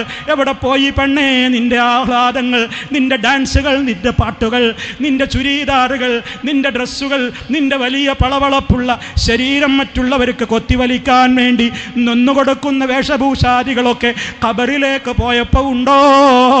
മുഴുവൻ മൂടുന്ന കഫൻതുടി കൊണ്ട് നിന്നെയും പൊതിഞ്ഞില്ല പെണ്ണേ. അതേ 3 ദിവസമാകുമ്പോഴേക്ക് മുട്ട പൊട്ടിയൊലിക്കും പോലെ കണ്ണ് ചെയ്യുകയാണ്, കവളിൽ പുഴുക്കൾ നിറയുന്നു, വയറ് പൊട്ടിയൊലിക്കുന്നു. ആരുണ്ട് സഹായത്തിന്? അതുകൊണ്ടാ ഓർമ്മപ്പെടുത്തുന്നത്. ഇവിടെ കേട്ട സംസാരങ്ങൾ നന്നായി ചിന്തിച്ചോ. ഇത് ദുന്യാവിൻ്റെ കാര്യമല്ല പറയുന്നത്. ആഖിറത്തിലേക്ക് പോകുമ്പോൾ രക്ഷപ്പെടണോ? അതേ വീട് വെച്ച വീടവിടെ ബാക്കിയായിട്ടാണ് പോകുന്നത്. അതുകൊണ്ട് അവർ മാത്രമല്ല മരിക്കുക, നീയും മരിക്കും. ജിവാരിഹിം വഹീദൻ ഫരീദൻ ഫിൽ മഖാബീരി സാവിയാ. അവരൊക്കെ ചേർന്ന് കിടക്കുന്ന ആ പള്ളിക്കാട്ടിലെ ഖബറില്ലേ, അതിൻ്റെ അടുത്ത് നീയും പോയി കിടക്കും. ആരും നിന്റെ കൂടെയില്ല, നിന്റെ ഭർത്താവില്ല, ഭാര്യയില്ല, മക്കളില്ല, ഉപ്പയില്ല, ആങ്ങളയില്ല, പെങ്ങളില്ല, നിന്നെ തോന്നിവാസത്തിന് പ്രേരിപ്പിച്ച കൂട്ടുകാരില്ല, കൂട്ടുകാരികളില്ല, ആരുമില്ല. എല്ലാവരും നിന്നെ തനിച്ചാക്കി പോന്നിരിക്കുകയാണ്. നിന്റെ ഖബറിൽ നീ ചെയ്ത അമലല്ലാതെ നിനക്ക് തുണയില്ലെന്ന ഓർമ്മയുണ്ടോ? ആ ചിന്തയോടെ ജീവിച്ചോ. ഇതാണ് എനിക്ക് എന്നോട് നിങ്ങളോട് എല്ലാവരോടും ഓർമ്മപ്പെടുത്തുവാനുള്ളത്. അതുകൊണ്ട് ആ നിലക്കുള്ള ഒരു ജീവിതം നമുക്ക് കിട്ടണം. അതിനാണ് ഈ കോൺഫറൻസുകൾ, ഇതുപോലെയുള്ള പ്രവർത്തനങ്ങളൊക്കെ ഇനിയും നമ്മൾ തുടരണം. ഈ സത്യം കേൾക്കാത്ത ആളുകൾക്ക് ഈ ശബ്ദം നിങ്ങൾ എത്തിച്ചു കൊടുക്കണം. തീർന്നില്ല, നമ്മുടെയൊക്കെ നാടുകളിൽ, ഈ കാസർഗോഡ് ജില്ലയുടെ ഒരുപാട് മൂലകളിൽ തൗഹീദിൻ്റെ ശബ്ദം മലയടിക്കണം. നമ്മുടെ പ്രവർത്തനങ്ങൾക്ക് തുടർച്ചയുണ്ടാകണം. ഒരു സമ്മേളനം കഴിഞ്ഞാൽ നമുക്ക് വിശ്രമമില്ല. അടുത്തത് പിന്നെയും നമ്മുടെ നാടുകളിൽ പ്രവർത്തനങ്ങളാണ്. ഖുർആൻ ക്ലാസ്സുകൾക്ക് നമ്മൾ എത്തണം, ഹദീസ് ക്ലാസ്സുകൾക്ക് നമ്മൾ എത്തണം. ശാഖകൾ തോറും സമ്മേളനങ്ങൾ നടക്കണം, മീറ്റിങ്ങുകൾ നടക്കണം. മഹല്ല് കേന്ദ്രീകരിച്ച് കൊണ്ട് സമ്മേളനങ്ങൾ നടത്തണം. ഇസ്ലാമിലെ കൃത്യമായ വിശ്വാസത്തെ തകർക്കാൻ വേണ്ടി ലിബറലുകളായിക്കൊണ്ട് രംഗത്ത് വരുന്ന നിരീശ്വരവാദികളെ തുരത്തണമെങ്കിൽ ആദർശം പഠിക്കണേ. അതുകൊണ്ട് ഈ ദീനെന്ന് പറയുന്നത് നാളെ ഒന്ന് വേറെ ഉണ്ടാക്കാനുള്ളതാണെന്ന് പറഞ്ഞ് മതത്തെ ഇങ്ങനെ പരിഷ്കരിക്കണം എന്ന് പറയുന്ന പരിഷ്കരണവാദികളായി ചിലരൊക്കെ രംഗത്ത് വരുമ്പോൾ ഈ മതം അത് പരിഷ്കരിക്കാനുള്ളതല്ല, അത് അള്ളാഹു അവൻ്റെ റസൂലിലൂടെ പഠിപ്പിച്ച ദീനാണ് എന്ന് കൃത്യമായി സമൂഹത്തോട് പറയാനുള്ള ഡയലോഗുകൾ വരെ നമ്മൾ സംഘടിപ്പിക്കുന്നുണ്ട്. ഈ മെയ് 19 ഒരു ഡയലോഗ് വരുന്നുണ്ട്. പരിഷ്കരിക്കാത്ത മതം എന്ന പേരിൽ നിങ്ങളത് ശ്രവിക്കണം. നിങ്ങളുടെ മക്കളെ നിങ്ങൾ CRE ക്ലാസ്സുകളിൽ കൃത്യമായി പഠിപ്പിച്ചു പറഞ്ഞേക്കണം. സ്റ്റുഡൻസിനായാലും വിമൻസിനായാലും വലിയവർക്കാണെങ്കിലും മുതിർന്നവർക്കാണെങ്കിലും കുട്ടികൾക്കാണെങ്കിലും മദ്രസ പഠനത്തിനും അതുപോലെ തന്നെ വയോജന വിദ്യാഭ്യാസത്തിനുമൊക്കെ എമ്പാടും സൗകര്യങ്ങൾ പീസ് റേഡിയോയിലൂടെയും അല്ലാതെയും നേർവഴികളായും അല്ലാതെയും നേർപഥത്തിലൂടെയും അല്ലാതെയും പ്രഭാഷണങ്ങളായും യൂട്യൂബിലൂടെ ഈ ഉള്ളവൻ്റെ യൂട്യൂബിലൂടെയുള്ള ഒട്ടേറെ പ്രഭാഷണങ്ങളുണ്ട്, ക്ലാസ്സുകളുണ്ട്, പലരുടേതുമുണ്ട്. സൗകര്യം പോലെ വിഷയങ്ങൾ നിങ്ങൾ പഠിക്കണം. പഠനത്തിന് തുടർച്ചയുണ്ടാകണം. കൃത്യമായി തന്നെ നമ്മൾ ആ വിധത്തിൽ ജീവിച്ചുകൊണ്ട് മരിച്ചാലല്ലാതെ രക്ഷപ്പെടൂല. ഇത് ഗൗരവത്തോടെ ഞാൻ എന്നോടും നിങ്ങളോടും ഓർമ്മപ്പെടുത്തുന്നു. പ്രയാസങ്ങളുള്ളവരെ നമ്മുടെ ദുആകളിൽ മറക്കരുത്. ആർക്ക് വേണ്ടി നമ്മൾ പ്രാർത്ഥിക്കുന്നുവോ അവരുടെ മുമ്പിൽ, അവർ നമ്മുടെ മുമ്പിൽ ഇല്ലെങ്കിലും അവരുടെയൊക്കെ അസാന്നിധ്യത്തിൽ നമ്മൾ അവർക്ക് വേണ്ടി പ്രാർത്ഥിക്കുമ്പോൾ മലക്കുകൾ ആമീൻ പറയുന്നുണ്ട്. അവർ നിനക്കും അതുപോലെ റബ്ബ് സഹായം തരട്ടെ എന്ന് പറയുന്നുണ്ട്. അതുകൊണ്ട് നമ്മൾ മറ്റുള്ളവർക്ക് വേണ്ടിയുള്ള ദുആകൾ നമ്മൾ മറന്നു പോകരുത്. നമുക്ക് വേണ്ടി പ്രാർത്ഥിക്കുമ്പോൾ ജീവിച്ചിരിക്കുന്നവരാകട്ടെ അല്ലാത്തവരാകട്ടെ നമ്മുടെ ഉമ്മാക്ക് വേണ്ടി ഉപ്പാക്ക് വേണ്ടി പ്രാർത്ഥിക്കാൻ മറക്കരുത്. മറക്കരുത്. രോഗികൾക്ക് വേണ്ടി പ്രാർത്ഥിക്കാൻ മറക്കരുത്. പ്രയാസമുള്ളവർക്ക് വേണ്ടി പ്രാർത്ഥിക്കാൻ മറക്കരുത്. അതേപോലെ തന്നെ ഫലസ്തീനിലെ ജനങ്ങൾ, കുഞ്ഞുകുട്ടികൾ യതീമുകളായിട്ടുണ്ട്. ഒരുപാട് സ്ത്രീകൾ വിധവകളായിട്ടുണ്ട്. മുറിവേറ്റവരുണ്ട്, വീടില്ലാത്തവരുണ്ട്. കഷ്ടപ്പെടുന്ന ആ പാവങ്ങളെ അവരുടെ വിജയത്തിന് വേണ്ടി റഹ്മാനായ റബ്ബിനോട് പ്രാർത്ഥിക്കുമ്പോൾ നമ്മുടെ പ്രാർത്ഥനയുള്ളവരും കടന്നു വരണം എന്ന് പ്രത്യേകം ഓർമ്മപ്പെടുത്തുന്നു. ഇങ്ങനെ തനിക്ക് രക്ഷപ്പെടണം, അതുപോലെ തൻ്റെ സഹോദരനും രക്ഷപ്പെടണം, അങ്ങനെ സ്വർഗത്തിലെത്തണം, കത്തിയാളുന്ന ജഹന്നമില്ലെന്ന് രക്ഷപ്പെടണം എന്ന ബോധത്തോടെ ജീവിക്കണേ. ഇതാണ് എനിക്ക് എന്നോടും നിങ്ങളോടും പറയാനുള്ളത്. മരിക്കുന്ന നേരത്ത് യഥാർത്ഥ വിശ്വാസത്തിലായി ലാ ഇലാഹ ഇല്ലല്ലാഹ്, അത് ആത്മാർത്ഥമായി അതിൻ്റെ യഥാർത്ഥമായ തത്വത്തിൽ അത് പറയാനും സന്തോഷത്തിൻ്റെ സ്വർഗീയ കാഴ്ചകൾ കാണാനും മലക്കുകൾ പറയുന്ന സന്തോഷത്തിൻ്റെ വാർത്തകൾ കേൾക്കാനുമൊക്കെ ഭാഗ്യം കിട്ടി മരിക്കുന്നവരിൽ റഹ്മാനായ റബ്ബ് നമ്മളെ ഉൾപ്പെടുത്തുമാറാകട്ടെ. അത് ഗൗരവത്തോടെ സഹോദരങ്ങളെ നമ്മൾ മനസ്സിലാക്കണം, നമ്മുടെ പ്രാർത്ഥനയിൽ ഉണ്ടാകണം. ഈ സമ്മേളനം ഇവിടെ ഇത്ര വിജയപ്രദമാക്കുന്നതിൽ പങ്കുവഹിച്ച ആയിരക്കണക്കിന് പ്രവർത്തകന്മാർ, സഹോദരങ്ങൾ, ഈ അത്യുഷ്ണ സമയത്തും ഇവിടെ ക്ഷമയോടെ കാത്തിരുന്നവർ, റഹ്മാനായ റബ്ബേ, ഈ വേദി വിട്ട് പിരിയുന്നതിൻ്റെ മുമ്പ് ഞങ്ങളിൽ രോഗികൾക്ക് നീ ശിഫ നൽകണേ, ഞങ്ങളുടെ പ്രയാസങ്ങൾ നീക്കണേ, ഞങ്ങളുടെ മനോവിഷമങ്ങളെ നീ ഇല്ലാതെയാക്കണേ, വിവാഹം നടന്നിട്ടില്ലാത്തവർക്ക് വിവാഹം നടത്തുവാൻ സൗകര്യം കൊടുക്കണേ, റഹ്മാനായ റബ്ബേ, കടക്കണിയിൽപ്പെട്ടവരുടെ കടങ്ങളിൽ നിന്ന് മോചനം നൽകണേ, പ്രയാസങ്ങൾ അനുഭവിക്കുന്നവരുണ്ടെങ്കിൽ പ്രയാസങ്ങളിൽ നിന്ന് രക്ഷപ്പെടുത്തണേ റബ്ബേ, മാരക രോഗത്തിന് അടിമപ്പെട്ടവരുണ്ടെങ്കിൽ റബ്ബേ നീ ശിഫ നൽകണമേ, മരണപ്പെട്ടു പോയവരുടെ ഖബറിടം സന്തോഷത്തിലാക്കണേ, മാതാപിതാക്കളോടൊപ്പം മക്കളോടൊപ്പം എല്ലാവരോടൊപ്പം സ്വർഗത്തിലെത്താൻ നീ ഞങ്ങൾക്ക് തൗഫീഖ് തരണേ. അല്ലാഹുമ്മ തവഫനാ മുസ്ലിമീൻ വഅൽഹിഖ്നാ ബിസ്സാലിഹീൻ. അല്ലാഹുമ്മ സ്വല്ലി അലാ മുഹമ്മദിൻ വഅലാ ആലി മുഹമ്മദ്. ربنا آتنا في الدنيا حسنة وفي الآخرة حسنة وقنا عذاب النار. سبحانك اللهم وبحمدك أشهد أن لا إله إلا أنت أستغفرك وأتوب إليك. السلام عليكم ورحمة الله وبركاته.